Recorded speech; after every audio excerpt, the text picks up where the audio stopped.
Prime Asia TV ਦਾ ਖਾਸ programme prime time ਲੈ ਕੇ ਇੱਕ ਵਾਰ ਫਿਰ ਤੋਂ ਤੁਹਾਡੇ ਸਾਰਿਆਂ ਦੇ ਰੂਬਰੂ ਹੋ ਗਿਆ। ਮੈਂ ਹਾਂ ਨਵਜੀਤ। ਤੁਹਾਨੂੰ ਪਤਾ ਹੀ ਹੈ ਕਿ ਪ੍ਰੋਗਰਾਮ ਦੇ ਵਿੱਚ 24 ਘੰਟੇ 'ਚ ਜੋ ਕੁਝ ਵਾਪਰਿਆ ਹੁੰਦਾ ਤੁਹਾਡੇ ਸਾਹਮਣੇ ਰੱਖਣ ਦਾ ਯਤਨ ਕਰੀਦਾ, ਤੁਹਾਡੇ ਨਾਲ ਮਿਲ ਕੇ ਰੱਖਣ ਦਾ ਯਤਨ ਕਰੀਦਾ, ਕਿਉਂਕਿ ਇਹਦੇ ਵਿੱਚ ਤੁਹਾਡੇ ਸੁਝਾਵਾਂ ਦਾ ਹੋਣਾ ਵੀ ਜ਼ਰੂਰੀ ਹੈ, ਤੁਹਾਡੀ ਸ਼ਮੂਲੀਅਤ ਦਾ ਹੋਣਾ ਵੀ ਜ਼ਰੂਰੀ ਹੈ। ਪੰਜਾਬ ਦੇ ਵਿੱਚ ਜੋ ਕੁਝ ਵੀ ਵਾਪਰਦਾ ਅਸੀਂ ਕੋਸ਼ਿਸ਼ ਕਰੀਦੀ ਹੈ ਕਿ ਮਿਲਦਾ ਜੁਲਦਾ ਜਿਹਾ ਤੁਹਾਡੇ ਸਾਹਮਣੇ ਰੱਖੀਏ, ਤਾਂ ਫਿਰ ਤੁਸੀਂ ਉਸ ਸਾਰਿਆਂ ਨੂੰ ਲੈ ਕੇ ਪ੍ਰਤੀਕਿਰਿਆ ਵੀ ਦੇਵੋ। ਅੱਜ ਜਿਹੜੀਆਂ ਖਬਰਾਂ ਤੇ ਚਰਚਾ ਕਰਨੀ ਆ ਉਹ ਅੱਜ ਪੰਜਾਬ ਦੇ ਵਿੱਚ ਪਹਿਲੀ ਵਾਰੀ ਕੁਝ ਗੱਲਾਂ ਹੋਈਆਂ ਨੇ। ਇਹਨਾਂ ਦੇ ਵਿੱਚੋਂ ਇੱਕ ਦੋ ਖਬਰਾਂ ਉਹ ਹੈ ਜੋ ਲੰਬੇ ਸਮੇਂ ਤੋਂ ਚਰਚਾ ਦਾ ਵਿਸ਼ਾ ਰਹੀਆਂ, ਉਹ ਤੇ ਕਦੀ ਵੀ ਕਿਸੇ ਨੇ ਧਿਆਨ ਨਹੀਂ ਦਿੱਤਾ। ਸ਼ਾਇਦ ਇਹ ਲੱਗਦਾ ਹੋਵੇ ਚਲੋ ਇਹ ਕਿਹੜਾ ਗੱਲ ਕਰਨੇ ਵਾਲੀ ਹੈ। ਵਿਧਾਨ ਸਭਾ ਦਾ ਵਿਸ਼ੇਸ਼ ਇਜਲਾਸ 2 ਦਿਨ ਲਈ ਸੱਦਿਆ ਗਿਆ, ਉਹ ਤੋਂ ਸ਼ੁਰੂਆਤ ਕਰਾਂਗੇ। ਗੁਰਬਾਣੀ ਦੇ ਪ੍ਰਚਾਰ ਤੇ ਪਸਾਰ ਦੇ ਲਈ ਬਹੁਤ ਸਾਰੀਆਂ ਖਬਰਾਂ ਇਸ ਵੇਲੇ ਵੱਖ-ਵੱਖ ਮੀਡੀਆ ਦੇ ਅਦਾਰਿਆਂ ਤੇ ਚੱਲਦੀਆਂ ਪਈਆਂ ਨੇ। ਪੰਜਾਬ ਕੈਬਨਿਟ ਨੇ ਇੱਕ ਫੈਸਲਾ ਲਿਆ, ਕੋਈ ਉਹਦਾ ਵਿਰੋਧ ਕਰ ਰਿਹਾ, ਕੋਈ ਕਹਿ ਰਿਹਾ ਕਿ ਗੱਲ ਚੰਗੀ ਹੈ, ਸਾਨੂੰ ਹੱਕ ਚਾਉਣਾ ਚਾਹੀਦਾ। ਉਸ ਤੋਂ ਬਾਅਦ ਰਾਣਾ ਗੁਰਜੀਤ ਸਿੰਘ ਹੋਰਾਂ ਦੀ ਗੱਲਬਾਤ ਵੀ ਕਰਨੀ ਹੈ। ਕਹਿੰਦੇ ਕਿ ਜਦੋਂ ਦੀਆਂ ਫਾਈਲਾਂ ਲੀਡਰਾਂ ਦੀਆਂ ਖੁੱਲ੍ਹਣੀਆਂ ਸ਼ੁਰੂ ਹੋਈਆਂ ਤਾਂ ਉਸ ਸਮੇਂ ਦੇ ਕਈ ਸਿਆਸਤਦਾਨ ਅੰਦਰ ਵੜ ਕੇ ਬਹਿ ਗਏ, ਚੁੱਪ ਹੋ ਕੇ ਰਹਿ ਗਏ। ਪਰ ਰਾਣਾ ਗੁਰਜੀਤ ਨੇ ਇਸ ਮਾਮਲੇ ਤੇ ਕੀ ਕਿਹਾ ਉੱਤੇ ਵੀ ਗੱਲ ਕਰਨੀ ਹੈ। ਸੁਖਜਿੰਦਰ ਸਿੰਘ ਰੰਧਾਵਾ ਹੋਰਾਂ ਦੀ ਵੀ ਗੱਲ ਕਰਾਂਗੇ, ਖਬਰਾਂ ਹੋਰ ਵੀ ਬਹੁਤ ਸਾਰੀਆਂ। ਪਰ ਇਸ ਵੇਲੇ ਸਭ ਤੋਂ ਵੱਧ ਚਰਚਾ ਦਾ ਵਿਸ਼ਾ ਜੋ ਬਣਿਆ ਹੋਇਆ ਪੰਜਾਬ ਵਿਧਾਨ ਸਭਾ ਦਾ ਵਿਸ਼ੇਸ਼ ਇਜਲਾਸ ਹੈ। ਪੰਜਾਬ ਦੇ ਗਵਰਨਰ ਸਾਹਿਬ ਅਜੇ ਵੀ ਲੱਗਦਾ ਕਿ ਪ੍ਰਵਾਨਗੀ ਦੇਣ ਨੂੰ ਤਿਆਰ ਨਹੀਂ ਗੇ ਜਾਪਦੇ ਪਏ, ਪਰ ਸ਼ੁਰੂ ਤਾਂ ਹੋ ਹੀ ਗਿਆ ਕੰਮ। ਅੱਜ ਇਜਲਾਸ ਜਦੋਂ ਸ਼ੁਰੂ ਹੋਇਆ, ਪਿਛਲਾ ਸ਼ੁਰੂ ਹੋਇਆ, ਅਜੇ ਤੱਕ ਉਠਾਇਆ ਨਹੀਂ ਗਿਆ ਸੀ, ਉਹੀ ਚੱਲਦਾ ਪਿਆ। ਤੇ ਹੁਣ ਇੱਕ ਚਿੱਠੀ ਲਿਖੀ ਗਈ ਹੈ ਕੁਲਤਾਰ ਸਿੰਘ ਸੰਧਵਾ ਹੋਰਾਂ ਨੂੰ, ਮਾਨਯੋਗ ਸਪੀਕਰ ਸਾਹਿਬ ਵਿਧਾਨ ਸਭਾ ਦੇ। ਹੁਣ ਉਹਨਾਂ ਨੂੰ ਚਿੱਠੀ ਲਿਖੀ ਤੇ ਫਿਰ ਪੁੱਛਿਆ ਕਿ ਮਸਲੇ ਤਾਂ ਦੱਸੋ ਕਿਹੜੇ ਨੇ ਜੇ ਤੇ ਵਿਚਾਰ ਕਰਨੀ ਹੈ, ਗੱਲਾਂ ਕਿਹੜੀਆਂ ਨੇ। ਇਹ ਗੱਲਾਂ ਤਾਂ ਆਉਂਦੇ ਵਿਧਾਨ ਸਭਾ ਦੇ ਵਿਸ਼ੇਸ਼ ਇਜਲਾਸ ਵਿੱਚ ਵੀ ਕੀਤੀਆਂ ਜਾ ਸਕਦੀਆਂ ਸੀ ਜਾਂ ਇਜਲਾਸ 'ਚ ਕੀਤੀਆਂ ਜਾ ਸਕਦੀਆਂ ਸੀ, ਪਰ ਹੁਣ ਕੀ ਜ਼ਰੂਰਤ ਪੈ ਗਈ। ਦੇਖਦੇ ਹਾਂ ਉਹਦਾ ਕੀ ਜਵਾਬ ਦਿੱਤਾ ਜਾਂਦਾ ਕਿ ਨਹੀਂ। ਪਰ ਪਿਛਲੇ ਕਈ ਸਮੇਂ ਤੋਂ ਜੋ ਕੁਝ ਪੰਜਾਬ ਦੀ ਸਿਆਸਤ ਵਿੱਚ ਹੋ ਰਿਹਾ, ਚਾਹੇ ਉਹ ਸਿਆਸਤਦਾਨਾਂ ਦੀ ਬੋਲਬਾਣੀ ਨੂੰ ਲੈ ਕੇ ਹੋਵੇ, ਇਹ ਚੰਗੀਆਂ ਗੱਲਾਂ ਨਹੀਂ। ਜਿਸ ਹਿਸਾਬ ਦੇ ਨਾਲ ਇੱਕ ਸਿਆਸਤਦਾਨ ਨੂੰ ਤੂੰ ਤੜਕ ਕਰਕੇ ਬੋਲਿਆ ਜਾਂਦਾ, ਦੂਸਰਾ ਕਿਸੇ ਜਾਨਵਰ ਦੇ ਨਾਲ ਤੁਲਨਾ ਕਰ ਦਿੰਦਾ, ਤੀਸਰਾ ਆਉਂਦਾ ਆਪਣੇ ਆਪ ਨੂੰ ਮਹਾਨ ਕਹਾਉਣ ਦੇ ਲਈ, ਆਪਣੇ ਮੀਡੀਆ ਦੇ ਵਿੱਚ ਹੋਰ ਵਧੀਆ ਖਬਰ ਲਗਾਉਣ ਦੇ ਲਈ ਕੁਛ ਨਵੀਂ ਸ਼ਬਦਾਵਲੀ ਕੱਢਣ ਦੀ ਕੋਸ਼ਿਸ਼ ਕਰਦਾ, ਕਿਸੇ ਨੂੰ ਮੂਰਖ ਕਹੀ ਜਾਂਦਾ, ਕਿਸੇ ਨੂੰ ਕੁਛ ਕਹੀ ਜਾਂਦਾ। ਇਹ ਗੱਲਾਂ ਚੰਗੀਆਂ ਨਹੀਂ, ਕਿਉਂਕਿ ਪੰਜਾਬ ਦੇ ਵਿੱਚ ਜੋ ਇਸ ਵੇਲੇ ਹੋ ਰਿਹਾ ਮੁੱਦਿਆਂ ਦੀ ਗੱਲ ਹੋਣੀ ਚਾਹੀਦੀ ਹੈ। ਬਹੁਤ ਸਾਰੇ ਸਿਆਸਤਦਾਨਾਂ ਨੂੰ ਇਹ ਲੱਗਣ ਲੱਗ ਪਿਆ ਕਿ ਮੁੱਦਿਆਂ ਤੋਂ ਧਿਆਨ ਭਟਕਾਉਣ ਦੇ ਲਈ ਇਹ ਸਾਰਾ ਕੁਝ ਕੀਤਾ ਜਾ ਰਿਹਾ ਹੈ, ਖਾਸ ਕਰਕੇ ਵਿਰੋਧੀ ਧਿਰਾਂ ਨੂੰ ਇਹ ਉਦੋਂ ਹੀ ਕਿਉਂ ਲੱਗਣ ਲੱਗਿਆ ਜਦੋਂ ਆਪ ਵਿਰੋਧੀ ਧਿਰ ਚਾਹੀਆਂ, ਜਦੋਂ ਸੱਤਾ ਵਿੱਚ ਸੀ, ਉਦੋਂ ਕਿਉਂ ਨਹੀਂ ਇਹ ਗੱਲ ਸਮਝ ਆਈ। ਉਸ ਵੇਲੇ ਤਾਂ ਕੁਝ ਕੁ ਸਿਆਸਤਦਾਨ ਇਸ ਤਰ੍ਹਾਂ ਦੇ ਵੀ ਹੁੰਦੇ ਜਿਹੜੇ ਸਾਈਕਲ ਦੇ ਟੱਲੀਆਂ ਵਜਾ ਕੇ ਵਾਪਸ ਆ ਜਾਂਦੇ, ਜਾਂ ਫਿਰ ਉਹਨਾਂ ਨੇ ਗਲਾਂ ਦੇ ਵਿੱਚ ਤਖਤੀਆਂ ਜਿਹੀਆਂ ਪਾਈਆਂ ਹੁੰਦੀਆਂ, ਵਿਰੋਧ ਕਰਦੇ, ਰੌਲਾ ਰੱਪਾ ਪਾਉਂਦੇ, ਛੁੰਛਣੇ ਜਿਹੇ ਵਜਾ ਕੇ ਤਾਂ ਵਾਪਸ ਆ ਜਾਂਦੇ। ਵਿਧਾਨ ਸਭਾ ਦੇ ਬਾਹਰਲੇ ਪਾਸੇ ਵਿਰੋਧ ਪ੍ਰਦਰਸ਼ਨ ਕੀਤਾ ਜਾਂਦਾ, ਆਖਿਰ ਜੀ ਬਾਈਕਾਟ ਕਰ ਦਿੱਤਾ। ਮੁੱਦੇ ਉਦੋਂ ਵੀ ਨਹੀਂ ਚਰਚਾ ਵਿੱਚ ਵਿਚਾਰੇ ਗਏ, ਮੁੱਦਿਆਂ ਤੇ ਹੁਣ ਗੱਲ ਹੋਣੀ ਹੈ ਜਾਂ ਨਹੀਂ ਅਜੇ ਕਿਹਾ ਨਹੀਂ ਜਾ ਸਕਦਾ, ਕਿਉਂਕਿ ਇਸ ਵੇਲੇ ਭਾਜਪਾ ਪਾਰਟੀ ਨੇ ਐਲਾਨ ਕਰ ਦਿੱਤਾ ਜੀ ਅਸੀਂ ਕਰਦੇ ਹਾਂ ਬਾਈਕਾਟ। ਮੰਨ ਲੈਂਦੇ ਹਾਂ, ਕੀ ਫਰਕ ਪੈਂਦਾ, ਕਿਉਂਕਿ ਉਹ ਕਹਿਣਗੇ ਕਿ ਕਿਹੜੇ ਬਹੁਤੇ ਇੱਥੇ ਨਾਲ ਜੁੜੇ ਹੋਏ ਨੇ ਬੰਦੇ, ਚਲੋ ਉਹ ਵੀ ਇੱਕ ਪੱਖ ਹੋ ਸਕਦਾ। ਅੱਜ ਜਿਹੜੀ ਖਬਰ ਸਭ ਤੋਂ ਵੱਧ ਚਰਚਾ ਦਾ ਵਿਸ਼ਾ ਬਣੀ ਹੋਈ ਹੈ ਉਹ ਗੁਰਬਾਣੀ ਦੇ ਪ੍ਰਚਾਰ ਤੇ ਪਸਾਰ ਨੂੰ ਲੈ ਕੇ ਹੈ। ਸ਼੍ਰੋਮਣੀ ਗੁਰਦੁਆਰਾ ਪ੍ਰਬੰਧਕ ਕਮੇਟੀ ਦੇ ਪ੍ਰਧਾਨ ਸਾਹਿਬ ਦਾ ਵੱਖਰਾ ਬਿਆਨ ਹੈ, ਪੰਜਾਬ ਸਰਕਾਰ ਦਾ ਵੱਖਰਾ ਸਟੈਂਡ ਨਜ਼ਰ ਆ ਰਿਹਾ ਹੈ। ਇਸ ਸਾਰੇ ਦੇ ਵਿੱਚ ਤੁਹਾਡੀ ਸ਼ਮੂਲੀਅਤ ਦਾ ਹੋਣਾ ਜ਼ਰੂਰੀ ਹੈ, ਕਿਉਂਕਿ ਸਿਆਸਤਦਾਨਾਂ ਦੇ ਪੱਖੋਂ ਜੇਕਰ ਦੇਖਿਆ ਜਾਵੇ ਕਿ ਇਸ ਮਸਲੇ ਤੇ ਸਿਆਸਤ ਹੋ ਰਹੀ ਹੈ, ਰਾਜਨੀਤੀ ਹੋ ਰਹੀ ਹੈ, ਆਉਂਦੇ ਸਮੇਂ ਨੂੰ ਵੋਟਾਂ ਹੋਣੀਆਂ ਨੇ, ਕੀ ਇੱਥੇ ਲੋਕਾਂ ਨੂੰ ਵੰਡਣ ਦੀ ਕੋਸ਼ਿਸ਼ ਕੀਤੀ ਜਾ ਰਹੀ ਹੈ ਜਾਂ ਫਿਰ ਸੱਚ ਸਾਹਮਣੇ ਲਿਆਉਣ ਦੀ ਕੋਸ਼ਿਸ਼ ਕੀਤੀ ਜਾ ਰਹੀ ਹੈ। ਇਹ ਸਾਰਾ ਕੁਝ ਉਹਨਾਂ ਲੋਕਾਂ ਤੇ ਛੱਡ ਦਿੰਦੇ ਆ ਜਿਹੜੇ ਲੋਕ ਰੋਜ਼ ਦੇਖਦੇ ਆ, ਰੋਜ਼ ਸੁਣਦੇ ਆ। ਮੈਂ ਇਸ ਕਰਕੇ ਕਹਿੰਦਾ ਤੁਹਾਡਾ ਇਹਦੇ ਵਿੱਚ ਸ਼ਾਮਲ ਹੋਣਾ ਜ਼ਰੂਰੀ ਹੈ। ਤੁਹਾਡੇ ਸੁਝਾਅ ਜਾਂ ਟਿੱਪਣੀਆਂ ਤੁਸੀਂ ਦੱਸਿਓ ਕਿ ਅੱਜ ਜੋ ਕੁਝ ਵੀ ਚੱਲ ਰਿਹਾ ਗੁਰਬਾਣੀ ਦੇ ਪ੍ਰਸਾਰਣ ਨੂੰ ਲੈ ਕੇ, ਜਿਸ ਤਰ੍ਹਾਂ ਦੀ ਚਰਚਾ ਚੱਲਦੀ ਆ ਰਹੀ ਹੈ, ਉਹ ਠੀਕ ਹੈ ਜਾਂ ਨਹੀਂ। ਕੀ ਅਧਿਕਾਰ ਜੋ ਲੰਬੇ ਸਮੇਂ ਤੋਂ ਇੱਕ ਪਰਿਵਾਰ ਦੇ ਨੂੰ ਦਿੱਤੇ ਗਏ ਉੱਤੇ ਦੋਸ਼ ਲੱਗਦੇ ਪਏ ਆ, ਇਹ ਠੀਕ ਹੈ ਜਾਂ ਨਹੀਂ। ਅਸਲ ਦੇ ਵਿੱਚ ਕੀ ਹੋਣਾ ਚਾਹੀਦਾ। ਪੰਜਾਬ ਦੇ ਮੁੱਖ ਮੰਤਰੀ ਭਗਵੰਤ ਮਾਨ ਸਾਹਿਬ ਨੇ ਪ੍ਰੈਸ ਕਾਨਫਰੰਸ ਕੀਤੀ, ਬਹੁਤ ਸਾਰੀਆਂ ਗੱਲਾਂ ਉਹਨਾਂ ਨੇ ਕਹੀਆਂ। ਉਹ ਗੱਲਾਂ ਧਿਆਨ ਮੰਗਦੀਆਂ ਕਿ ਇੱਕ ਦਾ ਕਬਜ਼ਾ ਨਹੀਂ ਹੋਣਾ ਚਾਹੀਦਾ। ਪਿਛਲੇ ਸਾਲਾਂ ਤੋਂ ਜੋ ਮਸੰਦਾਂ ਤੋਂ ਗੁਰਦੁਆਰਾ ਛੁਡਵਾਏ ਗਏ, ਇਹ ਹੁਣ ਮਾਡਰਨ ਮਸੰਦ ਹੈ, ਅਸੀਂ ਕਹਿੰਦੇ ਇਹਨਾਂ ਤੋਂ ਗੁਰਬਾਣੀ ਛਡਾਉਣੀ ਹੈ। ਹੁਣ ਇਹ ਕਿਉਂ ਕਿਹਾ ਜਾ ਰਿਹਾ ਹੈ, ਇਹ ਕਹਿਣ ਦੀ ਜ਼ਰੂਰਤ ਕਿਉਂ ਪੈ ਗਈ। ਸਭ ਤੋਂ ਵੱਡੀ ਗੱਲ ਤਾਂ ਇਹ ਹੈ कि इस वेले गुरबाणी के प्रचार ते प्रसार के लिए जरूरी है कि ये लोगों तक जानी चाहिए है। श्री गुरु ग्रंथ साहिब जी की पावन हजूरी दे विच गुरुद्वारा साहिब तो जदों ये खबर आउंदियां कि किसी के केस पुट दिते, किसी की दस्तार उतार दी, उस वेले भी असीं चर्चा की कि विदेशों में बैठियां जनता या फिर जिहड़े संगत है उन्हां दे मन ते की बीतदी होएगी। हिरदे वलूंदरे जांदे है, पर इधर ध्यान नहीं दिता जाता। क्यों नहीं दिता जाता? चर्चा का विषय। जेकर लंबे समय तो एक परिवार का ही अधिकार है, एक परिवार का चैनल है, उहदे उपर ही सिर्फ गुरबाणी दिखाई जाती है, तो हुण सियासतदान कह रहे ये गलत है। सरकार कह रही है कि इत्थे हर एक लोगों का अधिकार होना चाहिए। विदेशों के बहुत सारे टीवी चैनल, रेडियो चैनल ने जिन्हां ते ये गुरबाणी चलनी चाहिए, लोगों तक पहुँचनी चाहिए है। गुरु साहिबाना ने भी यही गल की। गुरु साहिबाना ने कहा कि गुरबाणी सारे लोगों तक पहुँचनी चाहिए है, उत्ते अमल करन लोग। पर किन्ने क लोग अजकल अमल करते पे? बहुत सारे धार्मिक स्थान ने इस भारत दे विच, बहुत सारे थावां ते भावें लोग वंड के हो रह गए हुण, पर बहुत सारे लोगों की आस्था अज भी है। लोग आस्था विच यकीन करते हैं, पर इस आस्था दे विचों जिस हिसाब दे नाल हुण कुछ नकली लोग आ गए ने जिहड़े बिजनेस करते पे ने, धर्म के नाम ते बिजनेस जिन्हां ने चला लिया, उन्हां सारियां चीज़ां तो बाहर आउणा चाहीदा है। मानयोग मुख मंत्री साहब कहते हैं कि जदों पहलां ये मंग उठी सी कि एक चैनल बनाया जाए, तो उस वेले किसी ने कोई ध्यान नहीं दिता। हालांकि श्री अकाल तख्त साहिब के कार्यकारी जथेदार ज्ञानी हरप्रीत सिंह ने भी पिछले दिन ये गल कही कि SGPC का अपना चैनल होना चाहिए। मामला दब के रह गया। बहुत सारे सियासतदानों ने, बहुत सारिया धार्मिक शख्सियतां ने गल की, हाँ इस तरह होना चाहिए, पर क्यों काम रुक गया? कित्थे आके कमी आई? फिर एक चर्चा चली, सरकार कहती कि असी पैसे देने को तैयार हाँ, तुसीं शुरू करो। फिर अगले पासे जवाब आया, सानू पैसे की भी लोड़ नहीं। जेकर किसी चीज़ की लोड़ भी नहीं, सारा कुछ हैगा, तो फिर काम रुकदा कित्थे है, अड़िक्का लगदा कित्थे है? ये लभण की कोशिश क्यों नहीं की गई? इन्हां सारियां खबरों तो पहलां असीं श्रोमणी गुरुद्वारा प्रबंधक कमेटी वाल जाना, जिन्हां ने यह मुद्दा मुख तौर पर चुकिया कि पंजाब सरकार वंडियां पाउण की कोशिश कर रही है। पहलां दूजे सूबे की सरकार जां देश की सरकार दे नाल लड़ना पैंदा सी, पर हुण सानू पंजाब की सरकार दे नाल ही लड़ना पै रहा है। आखिर इस तरह के हालात क्यों बने? ये हालात किन्ने बना दिते है? पहला SGPC के प्रधान एडवोकेट हरजिंदर सिंह धामी, उन्होंने सुनिए कि उन्होंने की कहा।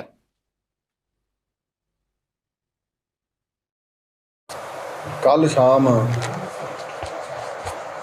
पंजाब के मुख मंत्री सरदार भगवंत सिंह मान वालों ट्वीट करके ये कहा गया कि अज के सैशन दे विच गुरबाणी प्रसार जो सचखंड श्री हरमंदर साहिब तो होंदा, ਉਹਦੇ ਲਈ एक्ट ਦੇ ਵਿੱਚ ਇੱਕ ਸੋਧ ਕੀਤੀ ਜਾਊ।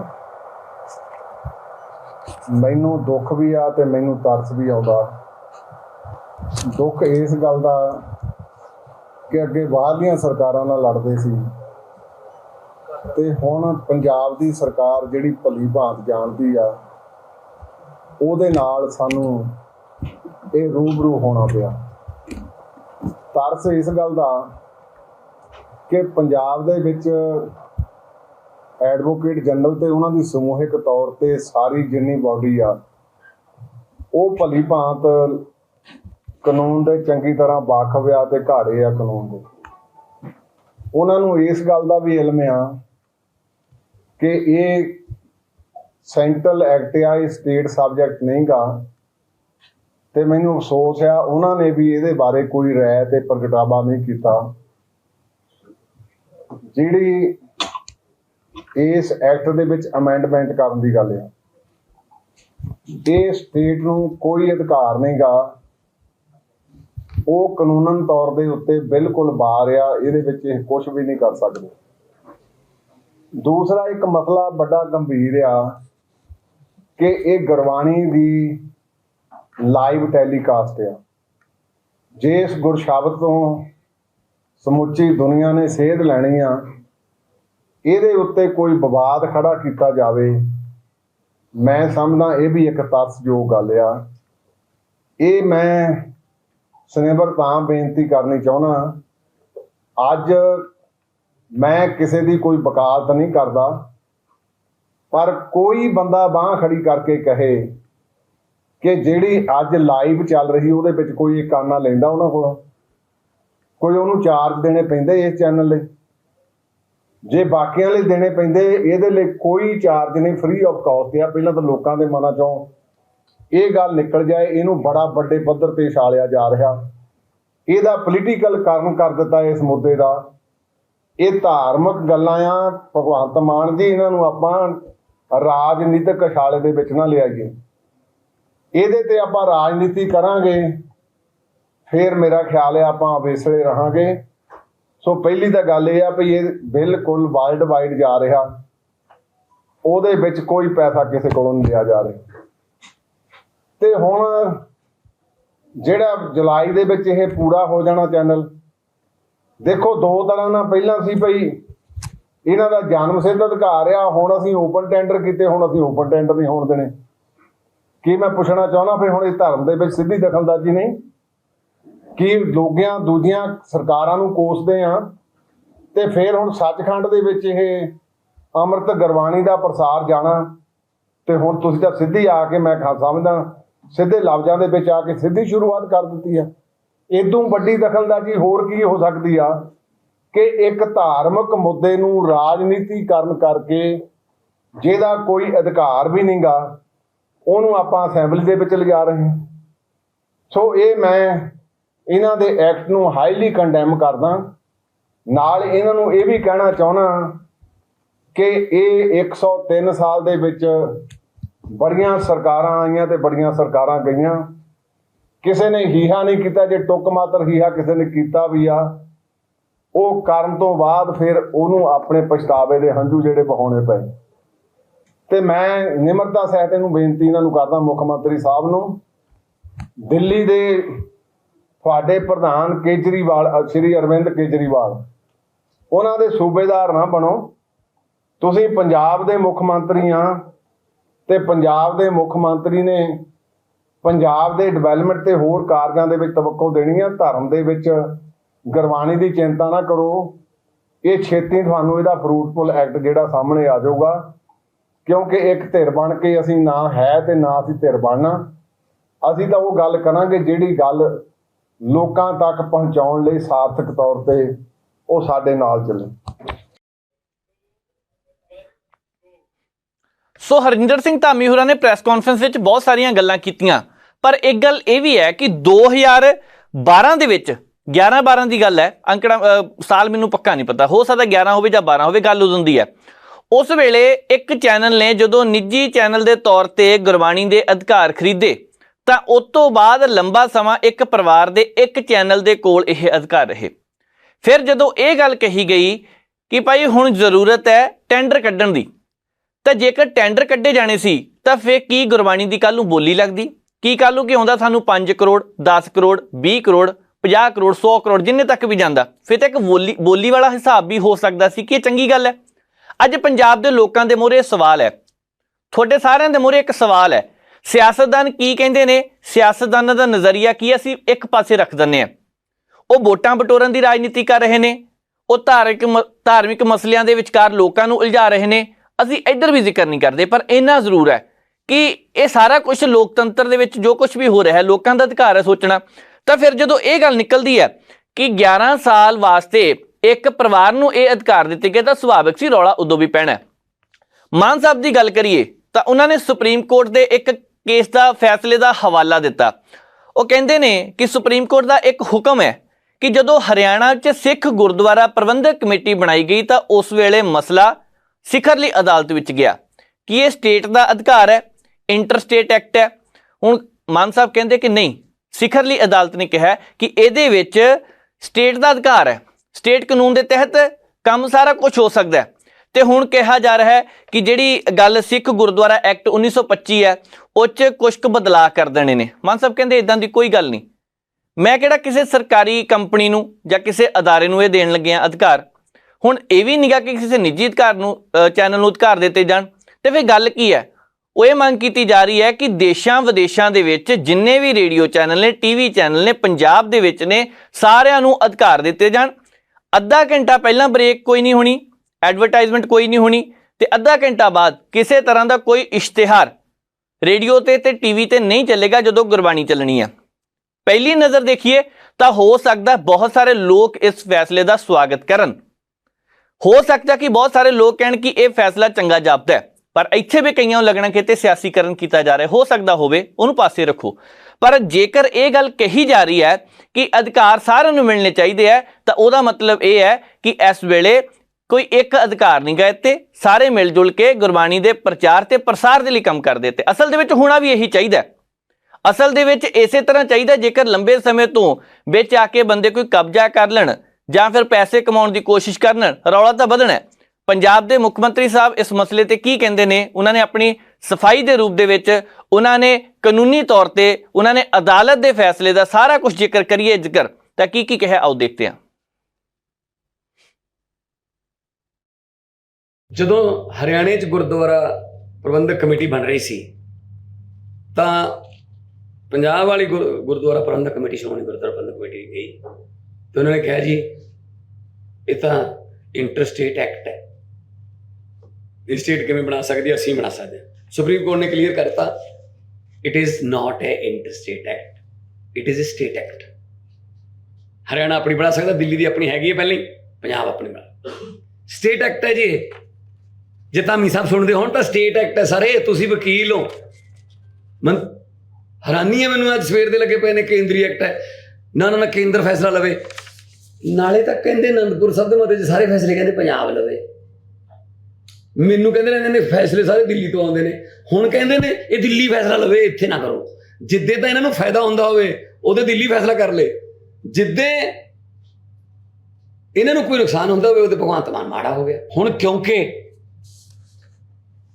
ਉਧਰੋਂ ਤਾਂ ਤੋਂ ਦਬਾਅ ਪੈਂਦਾ ਵੀ ਆਹ ਕੀ ਕਰੀ ਜਾਂਦੇ ਹੁਣ।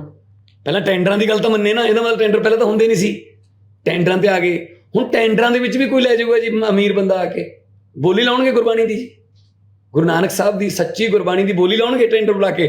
2 ਕਰੋੜ 5 ਕਰੋੜ 8 ਕਰੋੜ 25 50 52 ਤੇ ਜਿਹੜਾ ਜ਼ਿਆਦਾ ਅਮੀਰ ਹੋਊਗਾ ਫੇਰ ਲੈ ਜਾਊਗਾ ਉਹ, ਫਿਰ ਉਹਦਾ ਚੈਨਲ ਲਵਾਉਂਦੇ ਫਿਰਾਂਗੇ ਘਰਾਂ 'ਚ। ਬਈ ਤੁਸੀਂ ਹਰ ਬੰਦੇ ਨੂੰ ਫ੍ਰੀ ਟੂ ਏਅਰ ਕਿਉਂ ਨਹੀਂ ਕਹਿੰਦੇ? ਹਾਂ ਅਸੀਂ ਸ਼ਰਤਾਂ ਉਹਦੇ ਵਿੱਚ ਜ਼ਰੂਰ ਮੈਂਸ਼ਨ ਕਰਾਂਗੇ ਜਦੋਂ ਕੱਲ੍ਹ ਨੂੰ ਪੂਰਾ ਅਸੀਂ ਲੈ ਕੇ ਆਵਾਂਗੇ ਐਕਟ। ਕਿ ਅੱਧਾ ਘੰਟਾ ਪਹਿਲਾਂ ਅੱਧਾ ਘੰਟਾ ਬਾਅਦ 'ਚ ਪ੍ਰਸਾਰਨ ਤੋਂ, ਲਾਈਵ ਪ੍ਰਸਾਰਨ ਤੋਂ ਕੋਈ ਕਮਰਸ਼ੀਅਲ ਐਡ ਨਹੀਂ ਆਉਣੀ ਚਾਹੀਦੀ, ਸਕਰੀਨ ਤੇ ਕੋਈ ਰਨਿੰਗ ਕਮਰਸ਼ੀਅਲ ਨਹੀਂ ਚੱਲਣਾ ਚਾਹੀਦਾ। ਇਹ ਬਕਾਇਦਾ ਸੀ ਮੇਕ ਸ਼ੋਰ ਕਰਾਂਗੇ। ਜੇ ਕਿਸੇ ਨੇ ਇਸ ਕਾਨੂੰਨ ਨੂੰ ਤੋੜਿਆ ਤਾਂ ਉਹਨੂੰ ਅਸੀਂ ਨਹੀਂ ਪ੍ਰਸਾਰਨ ਕਰਨ ਦੇਵਾਂਗੇ, ਚਾਹੇ ਉਹ ਕੋਈ YouTube ਚੈਨਲ ਹੋਵੇ, ਵੈਬ ਚੈਨਲ ਹੋਵੇ, ਨਾਲ ਆਡੀਓ ਵੀ ਪਾਇਆ ਸੀ, ਰੇਡੀਓ ਹੋਵੇ। ਚਾਹੇ ਕੈਨੇਡਾ ਅਮਰੀਕਾ 'ਚ ਬਹੁਤ ਸਾਰੇ ਰੇਡੀਓ ਚੱਲਦੇ ਨੇ, ਟਰੱਕਾਂ ਵਾਲੇ ਦੂਰ ਦੂਰ ਜਾਂਦੇ ਨੇ, ਰੇਡੀਓ ਸੁਣਦੇ ਜਾਂਦੇ ਨੇ, ਟੈਕਸੀਆਂ ਵਾਲੇ ਰੇਡੀਓ ਸੁਣਦੇ ਨੇ। ਤੇ ਜੇ ਕਿਸੇ ਟੈਕਸੀ ਵਾਲੇ ਨੇ ਗੁਰਬਾਣੀ ਸਰਵਣ ਕਰਨੀ ਤਾਂ ਆਪਣੇ ਗੱਡੀ 'ਚ ਰੇਡੀਓ ਲਗਾਏ, ਉਹ 'ਚ ਲਾਈਵ ਚੱਲਦਾ ਹੋਊਗਾ ਤੇ ਉਹ ਨਾਲ ਗੱਡੀ ਚਲਾ ਲੈ, ਨਾਲ ਆਪਣਾ ਗੁਰਬਾਣੀ ਸਰਵਣ ਕਰ ਲੈ। ਇਹ 'ਚ ਕੀ ਮਾੜੀ ਗੱਲ ਹੈ ਜੀ? ਮੈਂ ਇਹਦੇ 'ਚ ਕੀ ਮਤਲਬ ਹਮਲਾ ਕਰਤਾ ਜੀ? ਜਿਵੇਂ ਸੁਖਬੀਰ ਕਹਿੰਦੇ ਤਾਂ ਹਮਲਾ ਕਰਤਾ ਗਾ ਤੁਸੀਂ ਸਿੱਖੀ ਤੇ। ਉਹ ਜਨਾਬ ਜੀ ਤੁਸੀਂ ਠੇਕੇਦਾਰ ਬਣੇ ਬੈਠੇ ਹੋ ਧਰਮ ਦੇ ਇੰਨੇ ਸਾਲਾਂ ਤੋਂ, ਚੱਕ ਕੇ ਤੁਸੀਂ ਕਦੇ ਕਿਸੇ ਜਥੇਦਾਰ ਨੂੰ ਲਾ ਦਿੰਦੇ ਹੋ, ਕੋਈ ਕਿਸੇ ਨੂੰ ਲਾ ਦਿੰਦੇ ਹੋ ਆਪਦੀ ਮਰਜ਼ੀ ਮੁਤਾਬਕ, ਤੇ ਉਹ ਹਮਲੇ ਨਹੀਂ ਹੈਗੇ। ਸਭ ਤੋਂ ਵੱਡਾ ਡੈਮੇਜ ਤਾਂ ਇਹਨਾਂ ਨੇ ਕੀਤਾ। ਸੋ ਇਹ ਇਹਨਾਂ ਨੇ ਬੜੇ ਨੈਕਸਸ ਬਣਾਇਆ ਹੋਇਆ ਸੀ, ਬੜੇ ਖਤਰਨਾਕ ਤਰੀਕੇ ਨਾਲ ਇਹਨਾਂ ਨੇ ਉਹ ਜਿਹੜਾ ਕਬਜ਼ਾ ਕੀਤਾ ਹੋਇਆ ਸੀ। ਇਸੇ ਕਰਕੇ ਜਦੋਂ ਕੋਈ ਹੋਰ ਬਣਾਉਂਦਾ ਕੋਈ ਕਮੇਟੀ, ਉਹਦੀ ਪੈ ਜਾਂਦੇ ਨੇ ਨਾ, ਕਿਉਂਕਿ ਪੈਸਾ ਜੁੜਿਆ ਹੋਇਆ, ਮਾਇਆ ਜੁੜੀ ਹੋਈ ਹੈ ਨਾਲ। ਸੋ ਇਸ ਕਰਕੇ ਇਹ ਇਹਨਾਂ ਦੇ ਆਕਾ ਇਹ ਕਰਾਉਂਦੇ ਨੇ। ਨਹੀਂ ਇਹਨਾਂ ਦੇ ਕੀ ਮਜ਼ਾਲ ਲੈ ਕੇ ਕਹਿ ਦੇਣ ਕਿ ਅਸੀਂ ਚੈਨਲ ਨੂੰ ਜਿਹੜੇ ਨੂੰ ਕਿਸੇ ਹੋਰ ਨੂੰ। ਅੱਛਾ ਮੈਨੂੰ ਇਹ ਦੱਸੋ, ਤੁਸੀਂ ਸਾਰੇ ਚੈਨਲ ਵਾਲੇ ਬੈਠੇ ਹੋ, ਮੈਂ ਕਿਸੇ ਚੈਨਲ ਨੂੰ ਰੋਕ ਰਿਹਾ ਜਾਂ ਕਿਸੇ ਖਾਸ ਨੂੰ ਦਬਾ ਰਿਹਾ ਰਾਈਟਸ? ਉਹ ਰੋਂਦੇ ਨੇ ਕਿ ਉਹ ਉਸ ਚੈਨਲ ਤੋਂ ਕਿਉਂ ਖੋ ਰਹੇ ਹੋ ਜਿਹੜਾ ਸਾਡੇ ਮਾਲਕਾਂ ਦਾ ਹੈ, ਜਦ ਕਿ ਮੈਂ ਉਸ ਚੈਨਲ ਨੂੰ ਵੀ ਨਹੀਂ ਰੋਕ ਰਿਹਾ। ਉਹ ਵੀ ਪ੍ਰਸਾਰਨ ਕਰੇ, ਲਾਈਵ ਸਿੱਧਾ ਪ੍ਰਸਾਰਨ। ਜਿਹੜੇ ਟਾਈਮ ਤੇ ਪਹਿਲਾਂ ਕਰਦੇ ਨੇ ਉਸੇ ਟਾਈਮ ਤੇ ਪਹਿਲਾਂ ਬਾਅਦ ਕਰਦੇ ਰਹਿਣ, TRP ਉਹਨਾਂ ਦੀ ਸੇਮ ਰਹੂਗੀ, ਉਹਨਾਂ ਨੂੰ ਕੀ ਪ੍ਰੋਬਲਮ ਹੈ। ਪਰ ਬਾਕੀ ਤੇ ਆ ਜੇ ਨਾ, ਉਹੀ ਦੁੱਖ ਇਹ ਹੈ ਕਿ ਸਾਡੇ ਕੋਲ ਹੀ ਇਕੱਲੇ ਕੋਲ ਰਹੇ ਐਕਸਕਲੂਸਿਵ ਰਾਈਟਸ ਬੋਲਦੇ ਨੇ, ਇੰਟੈਲੈਕਚੁਅਲ ਪ੍ਰੋਪਰਟੀ ਰਾਈਟ ਕਹਿੰਦੇ ਨੇ। ਸੋ ਇਹ ਸਾਰਾ ਕੁਝ ਸੁਣ ਕੇ ਇੱਕ ਗੱਲ ਤਾਂ ਪੱਕਾ ਲੱਗਦੀ ਪਈ ਹੈ ਕਿ ਗੁਰਬਾਣੀ ਦਾ ਪ੍ਰਸਾਰ ਤੇ ਪ੍ਰਸਾਰਨ ਕੋਈ ਆਮ ਗੱਲ ਨਹੀਂ। ਇਹ ਲਈ ਮਰਿਆਦਾ ਦਾ ਹੋਣਾ ਵੀ ਜ਼ਰੂਰੀ ਹੈ, ਪਵਿੱਤਰਤਾ ਦਾ ਹੋਣਾ ਵੀ ਜ਼ਰੂਰੀ ਹੈ, ਜੋ ਧਾਮੀ ਸਾਹਿਬ ਨੇ ਕਿਹਾ। ਪਰ ਹੁਣ ਮਸਲਾ ਸਭ ਤੋਂ ਵੱਡਾ ਇੱਥੇ ਹੀ ਹੈ ਕਿ ਜੇਕਰ ਸਾਰੇ ਲੋਕ, ਸਾਰੇ ਚੈਨਲਾਂ ਵਾਲੇ ਇਹ ਪ੍ਰਸਾਰਨ ਕਰਦੇ ਨੇ ਤਾਂ ਇਹਦੇ ਵਿੱਚ ਗਲਤ ਕੀ ਹੋਵੇਗਾ? ਤੁਸੀਂ ਇਹਦੇ ਬਾਰੇ ਕੀ ਸੋਚਦੇ ਆ? ਆਪਣੇ ਸੁਝਾਅ ਜ਼ਰੂਰ ਦਿਓ। ਪਰ ਇੱਕ ਗੱਲ ਹੈ ਕਿ ਕਿਸੇ ਵੀ ਸਿਆਸਤਦਾਨ ਨੂੰ ਭਾਈ ਗਾਲਾਂ ਨਾ ਕੱਢਿਓ। ਆ ਗਾਲੀ ਗਲੋਚ ਬਹੁਤ ਕੁਝ ਚੱਲਦਾ ਪਿਆ, ਇਹ ਚੰਗਾ ਨਹੀਂ ਲੱਗਦਾ, ਕਿਉਂਕਿ ਪਰਿਵਾਰ ਦੇ ਵੱਖ-ਵੱਖ ਜੀ ਇਸ ਚੈਨਲ ਦੇ ਨਾਲ ਵੀ ਜੁੜੇ ਆ ਤੇ ਤੁਹਾਡੇ ਨਾਲ ਵੀ ਜੁੜੇ ਹੋਏ ਆ। ਜਦੋਂ ਕੋਈ ਸੋਸ਼ਲ ਮੀਡੀਆ ਤੇ ਕੁਝ ਕੱਟ ਹੋ ਕੇ ਪੈਂਦਾ, ਵਾਇਰਲ ਹੁੰਦਾ, ਤੇ ਉਹ ਚੰਗਾ ਨਹੀਂ ਲੱਗਦਾ। ਕਮੈਂਟ ਦੇ ਰੂਪ ਦੇ ਵਿੱਚ ਵੀ ਚੰਗੀ ਭਾਸ਼ਾ ਦਾ ਇਸਤੇਮਾਲ ਕਰਿਓ, ਬੇਨਤੀ ਵੀ ਹੈ। ਦੂਸਰੇ ਪਾਸੇ ਜਦੋਂ ਹੁਣ ਧਾਮੀ ਸਾਹਿਬ, ਮੁੱਖ ਮੰਤਰੀ ਸਾਹਿਬ, ਸੁਣਿਆ ਅਸੀਂ ਇਹਨਾਂ ਨੇ ਕੀ ਕਿਹਾ, ਤੇ ਆਮ ਆਦਮੀ ਪਾਰਟੀ ਦੇ ਉਹ MLA ਵੀ ਸੁਣਨੇ ਨੇ ਜਿਨ੍ਹਾਂ ਨੇ ਆਪਣੇ ਵਿਚਾਰ ਰੱਖੇ ਨੇ, ਕਿਉਂਕਿ ਪਹਿਲਾਂ ਹੀ ਇੱਥੇ ਕਹਿ ਦਿੱਤਾ ਗਿਆ ਕਿ ਵਿਚਾਰਾਂ ਦੇ ਨਾਲ ਸਹਿਮਤ ਹੋਣਾ ਜਾਂ ਨਾ ਹੋਣਾ ਜ਼ਰੂਰੀ ਨਹੀਂਗਾ ਇਹਨਾਂ ਸਿਆਸਤਦਾਨਾਂ ਦਾ ਵੀ, ਇਹਨਾਂ ਸਿਆਸਤਦਾਨਾਂ ਦੇ ਨਾਲ ਹੀ। ਪਰ ਜਿਸ ਹਿਸਾਬ ਦੇ ਨਾਲ ਹਰ ਬੰਦੇ ਦੇ ਆਪਣੇ ਵਿਚਾਰ ਹੁੰਦੇ ਆ, ਆਮ ਆਦਮੀ ਪਾਰਟੀ ਦੇ ਉਹ MLA ਕੀ ਕਹਿੰਦੇ ਨੇ ਜਿਨ੍ਹਾਂ ਨੂੰ ਲੰਬੇ ਸਮੇਂ ਤੋਂ ਲੋਕ ਵੀ ਕਹਿ ਰਹੇ ਸੀ ਕਿ ਤੁਸੀਂ ਕੋਈ ਫੈਸਲਾ ਲਓ। ਇੱਕ ਗੱਲ ਹੋਰ ਹੈ, ਆਮ ਆਦਮੀ ਪਾਰਟੀ ਨੂੰ ਲੈ ਕੇ ਇੱਕ ਗੱਲ ਕਹੀ ਜਾਂਦੀ ਕਿ ਇਹਨਾਂ ਦੇ 60% ਤੋਂ ਵੱਧ ਵਿਧਾਇਕ ਤਾਂ ਨਵੇਂ ਆ, ਉਹਨਾਂ ਨੂੰ ਤਜਰਬਾ ਹੈ ਨਹੀਂ। ਮੰਨ ਲੈਂਦੇ ਹਾਂ ਤਜਰਬਾ ਨਹੀਂਗਾ, ਪਰ ਕੋਈ ਵੀ ਸਿਆਸਤਦਾਨ ਜਿਹੜਾ ਵੀ ਬਣਿਆ ਪਹਿਲੇ ਦਿਨ ਤਾਂ ਤਜਰਬਾ ਕਿਸੇ ਨੂੰ ਵੀ ਨਹੀਂ। ਤਜਰਬਾ ਤਾਂ ਹਰ ਇੱਕ ਨੂੰ ਉਸ ਕੰਮ ਦੇ ਵਿੱਚ ਪੈ ਕੇ ਆਉਂਦਾ, ਚਾਹੇ ਕੋਈ ਬੰਦਾ ਹੀ ਕਿਉਂ ਨਾ ਹੋਵੇ, ਚਾਹੇ ਕਿਸੇ ਵੀ ਫੀਲਡ ਵਿੱਚ ਕਿਉਂ ਨਾ ਹੋਵੇ। ਜਦੋਂ ਤੱਕ ਉਸ ਕੰਮ ਦੇ ਵਿੱਚ ਖੁੱਬਦੇ ਨਹੀਂ, ਤਜਰਬਾ ਆਉਂਦਾ ਨਹੀਂ। ਤੇ ਹੁਣ ਬਾਰ-ਬਾਰ ਹੀ ਇਹ ਗੱਲ ਕਹੀ ਜਾਣੀ ਕਿਸੇ ਨੂੰ ਵੀ, ਇੱਕ ਪਾਰਟੀ ਨੂੰ ਨਹੀਂ, ਕਿਸੇ ਨੂੰ ਵੀ, ਕਿ ਇਹਨਾਂ ਨੂੰ ਕੁਝ ਕਰਨਾ ਨਹੀਂ ਹੁੰਦਾ। ਪਿਛਲੇ ਸਮੇਂ ਦੀਆਂ ਸਰਕਾਰਾਂ ਦੇ ਕੋਲ ਵੀ ਬਹੁਤ ਸਮਾਂ ਰਿਹਾ, 5-5 ਸਾਲ 10-10 ਸਾਲ ਲਗਾਤਾਰ ਰਾਜ ਕੀਤਾ, ਤਾਂ ਫਿਰ ਇਹ ਦੂਜੀਆਂ ਪਾਰਟੀਆਂ ਨੂੰ ਕਿਉਂ ਕਿਹਾ ਜਾ ਰਿਹਾ? ਚਲੋ ਅਸੀਂ ਇੱਥੇ ਆਮ ਆਦਮੀ ਪਾਰਟੀ ਦੇ ਬਾਕੀ MLA ਕੁਝ ਸਾਹਿਬਾਨ ਨੇ, ਉਹਨਾਂ ਦਾ ਜ਼ਿਕਰ ਦੇਖਦੇ ਹਾਂ ਕਿ ਇਸ ਮਸਲੇ ਦੇ ਵਿੱਚ ਉਹਨਾਂ ਦਾ ਕੀ ਕਹਿਣਾ। MLA ਸਾਹਿਬ ਕਿਵੇਂ ਦੇਖਦੇ ਹੋ, ਮੁੱਖ ਮੰਤਰੀ ਸਾਹਿਬ ਨੇ ਬਿਆਨ ਦਿੱਤਾ ਹੈ ਕਿ SGPC ਜਿਹੜਾ ਐਕਟ ਹੈਗਾ 1925 ਉਸ ਨੂੰ ਅਮੈਂਡ ਕਰਨਾ, ਸੋਧ ਕਰਨੀ ਹੈ ਉਹਦੇ ਵਿੱਚ।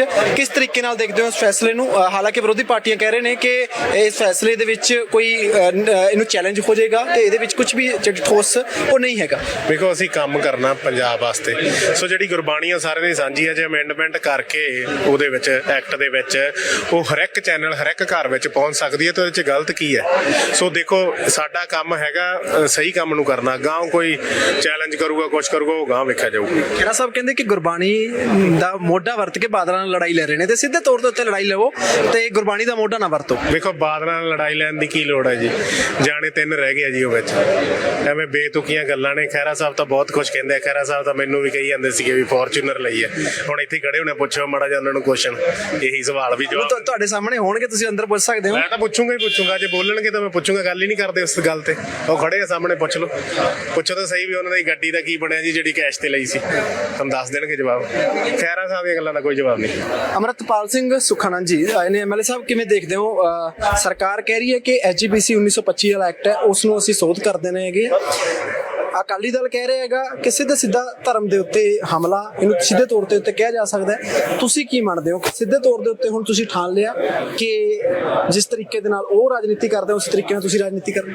ਨਹੀਂ, ਬਾਕੀ ਸਭ ਗੱਲਾਂ ਛੱਡ ਦਿਓ, ਬਸ ਇੱਕ ਗੱਲ ਤੇ ਫੋਕਸ ਕਰਨਾ, ਉਹ ਇਹ ਆ ਵੀ ਜੇਕਰ ਗੁਰਬਾਣੀ ਦਾ ਪ੍ਰਸਾਰਣ ਜਿਹੜਾ ਹਰਮੰਦਰ ਸਾਹਿਬ ਤੋਂ ਚੱਲਦਾ, ਜੇਕਰ ਉਹ ਸਾਰੇ ਚੈਨਲਾਂ ਤੇ ਚੱਲੇ ਤੇ ਜੇਕਰ ਉਹ ਸਾਰੀ ਦੁਨੀਆ ਦੇਖੇ, ਤਾਂ ਇਹਦੇ 'ਚ ਮਾੜਾ ਕੀ ਆ? ਮੈਨੂੰ ਤਾਂ ਇਹ ਬਹੁਤ ਵਧੀਆ ਗੱਲ ਲੱਗਦੀ ਆ। ਬਾਕੀ ਐਕਟ ਕਿਹਨੇ ਬਣਾਇਆ, ਕਿਹਨੇ ਕੀ ਕੀਤਾ, ਉਹ ਤੁਸੀਂ ਸਭ ਕੁਝ ਛੱਡ ਦਿਓ। ਬਸ ਫਾਈਨਲ ਗੱਲ ਇਹ ਆ, ਅਸੀਂ ਸਾਡੀ ਨੀਅਤ ਇਹ ਆ, ਸਰਦਾਰ ਭਗਵੰਤ ਸਿੰਘ ਮਾਨ ਇਹ ਚਾਹੁੰਦੇ ਆ ਵੀ ਜਿਹੜੇ ਗੁਰਬਾਣੀ ਦਾ ਪ੍ਰਸਾਰਣ ਆ ਉਹ ਤੁਹਾਡੇ ਚੈਨਲਾਂ ਤੇ ਵੀ ਚੱਲੇ, ਸਾਰੇ ਕਿਤੇ ਚੱਲੇ। ਇੱਕ ਚੈਨਲ ਨੂੰ ਉਹਦੀ ਮੋਨੋਪੋਲੀ ਨਹੀਂ ਹੋਣੀ ਚਾਹੀਦੀ ਗੀ, ਤਾਂ ਕਿ ਆਪਾਂ ਆਪਣੀ ਗੁਰਬਾਣੀ ਦਾ ਪ੍ਰਚਾਰ ਵਧੀਆ ਕਰ ਸਕੀਏ। ਹਾਂ, ਬੜੇ ਮੁੱਦਿਆਂ ਦੇ ਉੱਪਰ ਇਹੀ ਸਟੇਟ ਪਾਰਟੀਆਂ, ਅਕਾਲੀ ਦਲ ਜਾਂ ਕਾਂਗਰਸ ਪਾਰਟੀ, ਇਹ ਕਹਿੰਦੇ ਸੀਗੇ ਜੀ ਇਹ ਤਾਂ ਸਾਡੇ ਪੰਜਾਬ ਦੇ ਮੁੱਦੇ ਨੇ, ਸੈਂਟਰ ਵਾਲੇ ਕੌਣ ਹੁੰਦੇ ਆ ਇਹਦੇ ਵਿੱਚ ਦਖਲ ਦੇਣ ਵਾਲੇ? ਤਾਂ ਫਿਰ ਜਿਹੜਾ ਇਹ 1925 ਵਾਲਾ ਐਕਟ, ਹੁਣ ਇਹ ਕਹਿੰਦੇ ਵੀ ਅੱਛਾ, ਇਹਨਾਂ ਦਾ ਕਹਿੰਦਾ ਮਤਲਬ ਇਹ ਹੈ ਵੀ ਜੇ ਅਸੀਂ ਗੁਰੂ ਗ੍ਰੰਥ ਸਾਹਿਬ ਦੀ ਗੁਰਬਾਣੀ ਆ ਜਿਹੜੀ ਲੋਕਾਂ ਤੱਕ ਲੈ ਕੇ ਜਾਣੀ ਆ, ਪੰਜਾਬ ਦੇ ਸਾਰੇ ਚੈਨਲਾਂ ਨੂੰ, ਤੁਹਾਡੇ ਵਰਗੇ ਚੈਨਲਾਂ ਉੱਥੇ ਪਰਮਿਸ਼ਨ ਦੇਣੀ ਆ, ਤਾਂ ਕੀ ਅਸੀਂ ਫਿਰ ਮੋਦੀ ਸਾਹਿਬ ਤੋਂ ਪੁੱਛ ਕੇ ਆਵਾਂਗੇ ਵੀ ਉਹਨਾਂ ਕੋਲ ਜਾਵਾਂਗੇ ਵੀ ਮੋਦੀ ਸਾਹਿਬ ਹੱਥ ਜੋੜ ਕੇ ਬੇਨਤੀ ਕਰਦੇ ਸਾਡੇ ਚੈਨਲ ਨੂੰ ਅਲਾਓ ਕਰੋ? ਉਹ ਕਿਉਂ ਕਰਨਗੇ? ਕਿਉਂਕਿ ਪਾਰਟੀ ਕਹਿੰਦੇ ਕਾਨੂੰਨੀ ਅੜਿੱਕੇ ਬਹੁਤ ਆਉਣਗੇ, ਤੁਹਾਨੂੰ ਸੁਪਰੀਮ ਕੋਰਟ ਤੱਕ ਜਾ ਕੇ ਚੈਲੰਜ ਹੋ ਸਕਦਾ ਜਿਹੜਾ ਵਿਧਾਨ ਸਭਾ ਕਰੇਗੀ। ਕਿ ਇਸ ਨੂੰ ਸਿੱਧੇ ਤੌਰ ਦੇ ਉੱਤੇ ਇੰਨਾ ਸੌਖਾ ਨਹੀਂ ਹੈਗਾ, ਕਈ ਸਾਲ ਲੱਗ ਜਾਂਦੇ ਹੁੰਦੇ ਨੇ, ਕਿਉਂਕਿ ਹਰਿਆਣਾ ਦੇ ਵਿੱਚ ਲੱਗੇ ਨੇ, ਹਰਿਆਣਾ ਕਦੋਂ ਦੀ ਲੜਾਈ ਲੜਦਾ ਆ ਰਿਹਾ ਹੈਗਾ, ਤੇ ਹੁਣ ਉਹਨਾਂ ਨੂੰ ਕਾਨੂੰਨੀ ਮਾਨਤਾ ਮਿਲੀ ਹੈ ਗੁਰਦੁਆਰਾ ਐਕਟ ਬਣਾਉਣ ਦੀ। ਜਦੋਂ ਤੁਸੀਂ ਸ੍ਰੀ ਗੁਰੂ ਗ੍ਰੰਥ ਸਾਹਿਬ ਜੀ ਵਾਸਤੇ, ਉਹਨਾਂ ਨੂੰ ਮੰਨਣ ਵਾਲੇ ਲੋਕਾਂ ਵਾਸਤੇ ਕੰਮ ਕਰੋਗੇ ਤਾਂ ਅੜਿੱਕੇ ਆਉਣਗੇ, ਸਾਨੂੰ ਵੀ ਪਤਾ ਬਹੁਤ ਆਉਣਗੇ, ਪਰ ਪਰਮਾਤਮਾ ਆਪੇ ਅੜਿੱਕੇ ਪਾਸੇ ਕਰੂਗਾ। ਅਸੀਂ ਤਾਂ ਇਹ ਸੋਚਣਾ ਚੱਲਦੇ ਹਾਂ, ਸਾਡੇ ਮੁੱਖ ਮੰਤਰੀ ਸਾਹਿਬ ਤਾਂ ਇਹ ਸੋਚਣਾ ਚੱਲਦੇ ਨੇ। ਹਾਂ, ਜੇ ਤੁਸੀਂ ਦੱਸੋਗੇ ਵੀ ਆਹ ਅੜਿੱਕੇ ਆਉਣਗੇ, ਇਹਦਾ ਨਾ ਹੀ ਕਰੋ, ਤਾਂ ਇਹੀ ਤਾਂ ਸਾਡੀ ਗੁਰਬਾਣੀ ਕਹਿੰਦੀ ਆ ਵੀ ਭਾਈ ਮਿਹਨਤ ਕਰੋ, ਮਿਹਨਤ ਦਾ ਫਲ ਮਿਲਦਾ। ਤੇ ਅਸੀਂ ਤਾਂ ਗੁਰਬਾਣੀ ਦਾ ਪ੍ਰਸਾਰਣ ਸਿੱਖ ਧਰਮ ਨੂੰ ਪੂਰੀ ਦੁਨੀਆ 'ਚ ਲੈ ਕੇ ਜਾਣ ਵਾਸਤੇ ਇੱਕ ਚੈਨਲ ਦੀ ਮੋਨੋਪੋਲੀ ਤੋੜਾਂਗੇ। ਅਸੀਂ ਸਾਰੇ ਚੈਨਲਾਂ ਨੂੰ ਅਲਾਉ ਕਰਾਂਗੇ। ਸਾਡੀ ਨੀਅਤ ਆ ਇਹ ਵੀ, ਅਸੀਂ ਚਾਹੁੰਦੇ ਹਾਂ ਵੀ ਗੁਰਬਾਣੀ ਹਰ ਇੱਕ ਬੰਦੇ ਦੇ ਕੰਨਾਂ ਤੱਕ ਪਹੁੰਚੇ। ਬਸ ਇਹੀ ਸਾਡੀ ਨੀਅਤ ਹੈ। ਜਿਹੜੇ ਅੜਿੱਕੇ ਆਉਣਗੇ ਉਹਨਾਂ ਨੂੰ ਅਸੀਂ ਪਾਸੇ ਕਰਾਂਗੇ। ਸੋ ਦੇਖਿਆ ਕਿ ਇਸ ਹਿਸਾਬ ਦੇ ਨਾਲ ਆਮ ਆਦਮੀ ਪਾਰਟੀ ਦੇ ਐਮਐਲਏ ਚਾਹੇ ਉਹ ਪੰਜਾਬ ਦੇ ਹੁਣ ਇਹਨਾਂ ਮਸਲਿਆਂ ਨੂੰ ਲੈ ਕੇ ਗੰਭੀਰਤਾ ਦਿਖਾ ਰਹੇ ਨੇ। ਜ਼ਰੂਰੀ ਇਹੀ ਹੈ ਕਿ ਗੰਭੀਰਤਾ ਦਿਖਾਈ ਜਾਵੇ, ਪਰ ਜਦੋਂ ਇਹ ਗੱਲ ਕਹੀ ਜਾ ਰਹੀ ਹੈ ਕਿ ਦੂਸਰੀਆਂ ਪਾਰਟੀਆਂ ਦੇ ਹੁਣ ਸਿਆਸਤਦਾਨ ਕਿਉਂ ਰੌਲਾ ਪਾ ਰਹੇ ਨੇ, ਤਾਂ ਇਹਦਾ ਮਤਲਬ ਇਹੀ ਹੈ ਪਾਰਟੀ ਕੰਮ ਕਰਨਾ ਚਾਹੁੰਦੀ ਹੈ, ਪਾਰਟੀ ਪੰਜਾਬ ਦੇ ਵਿਕਾਸ ਲਈ ਕੰਮ ਕਰਨਾ ਚਾਹੁੰਦੀ ਹੈ। ਦੂਸਰੀਆਂ ਪਾਰਟੀਆਂ ਨੂੰ ਚੁੱਭੇ ਚਾਹੇ ਨਾ, ਇਹਦੇ ਬਾਰੇ ਨਹੀਂ ਕਿਹਾ ਜਾ ਸਕਦਾ। ਜਦੋਂ ਚੁੱਭਣ ਦੀ ਗੱਲ ਕੀਤੀ ਜਾ ਰਹੀ ਹੈ, ਜਦੋਂ ਵਿਰੋਧੀ ਪਾਰਟੀਆਂ ਦੀ ਗੱਲ ਕੀਤੀ ਜਾ ਰਹੀ ਹੈ, ਤਾਂ ਇੱਥੇ ਜ਼ਰੂਰੀ ਹੈ ਗੱਲ ਕੀਤੀ ਜਾਵੇ ਸੁਖਜਿੰਦਰ ਸਿੰਘ ਰੰਧਾਵਾ ਹੋਰਾਂ ਦੀ। ਸੁਖਜਿੰਦਰ ਸਿੰਘ ਸੁੱਖੀ ਰੰਧਾਵਾ, ਪੰਜਾਬ ਕਾਂਗਰਸ ਦੀ ਜਦੋਂ ਸਰਕਾਰ ਰਹੀ ਤਾਂ ਉਸ ਵੇਲੇ ਕੈਪਟਨ ਅਮਰਿੰਦਰ ਸਿੰਘ ਦੇ ਖੱਬੇ ਜਾਂ ਸੱਜੇ ਹੱਥ ਕਹੇ ਜਾਂਦੇ ਸੀ। ਕਈ ਫੈਸਲਿਆਂ ਦੇ ਵਿੱਚ ਉਹਨਾਂ ਨੇ ਮੋਹਰੀ ਹੋ ਕੇ ਭੂਮਿਕਾ ਨਿਭਾਈ, ਭਾਵੇਂ ਉਹ ਬਰਗਾੜੀ ਵਾਲਾ ਮਾਮਲਾ ਹੋਵੇ, ਬਹਿਬਲ ਕਲਾਂ ਗੋਲੀਕਾਂਡ ਦਾ ਮਾਮਲਾ ਹੋਵੇ, ਕਿਉਂਕਿ ਉਸ ਵੇਲੇ ਤ੍ਰਿਪਤ ਰਜਿੰਦਰ ਸਿੰਘ ਬਾਜਵਾ ਤੇ ਸੁਖਜਿੰਦਰ ਸਿੰਘ ਸੁੱਖੀ ਰੰਧਾਵਾ ਨੂੰ ਅਹਿਮ ਜ਼ਿੰਮੇਵਾਰੀਆਂ ਦਿੱਤੀਆਂ ਤੇ ਉਹਨਾਂ ਨੇ ਨਿਭਾਈਆਂ ਵੀ। ਬਾਅਦ ਦੇ ਵਿੱਚ ਜਿਹੜੇ ਅਹੁਦੇ ਦਿੱਤੇ ਉਹਨਾਂ ਨੇ ਕੰਮ ਵੀ ਕੀਤਾ ਤੇ ਹੁਣ ਜ਼ਿੰਮੇਵਾਰੀ ਦਿੱਤੀ ਗਈ ਹੈ ਰਾਜਸਥਾਨ ਦੀ ਕਾਂਗਰਸ ਨੇ। ਦੇਖਦੇ ਹਾਂ ਉਹ ਕਿੱਦਾਂ ਕੰਮ ਚੱਲਦਾ ਪਿਆ।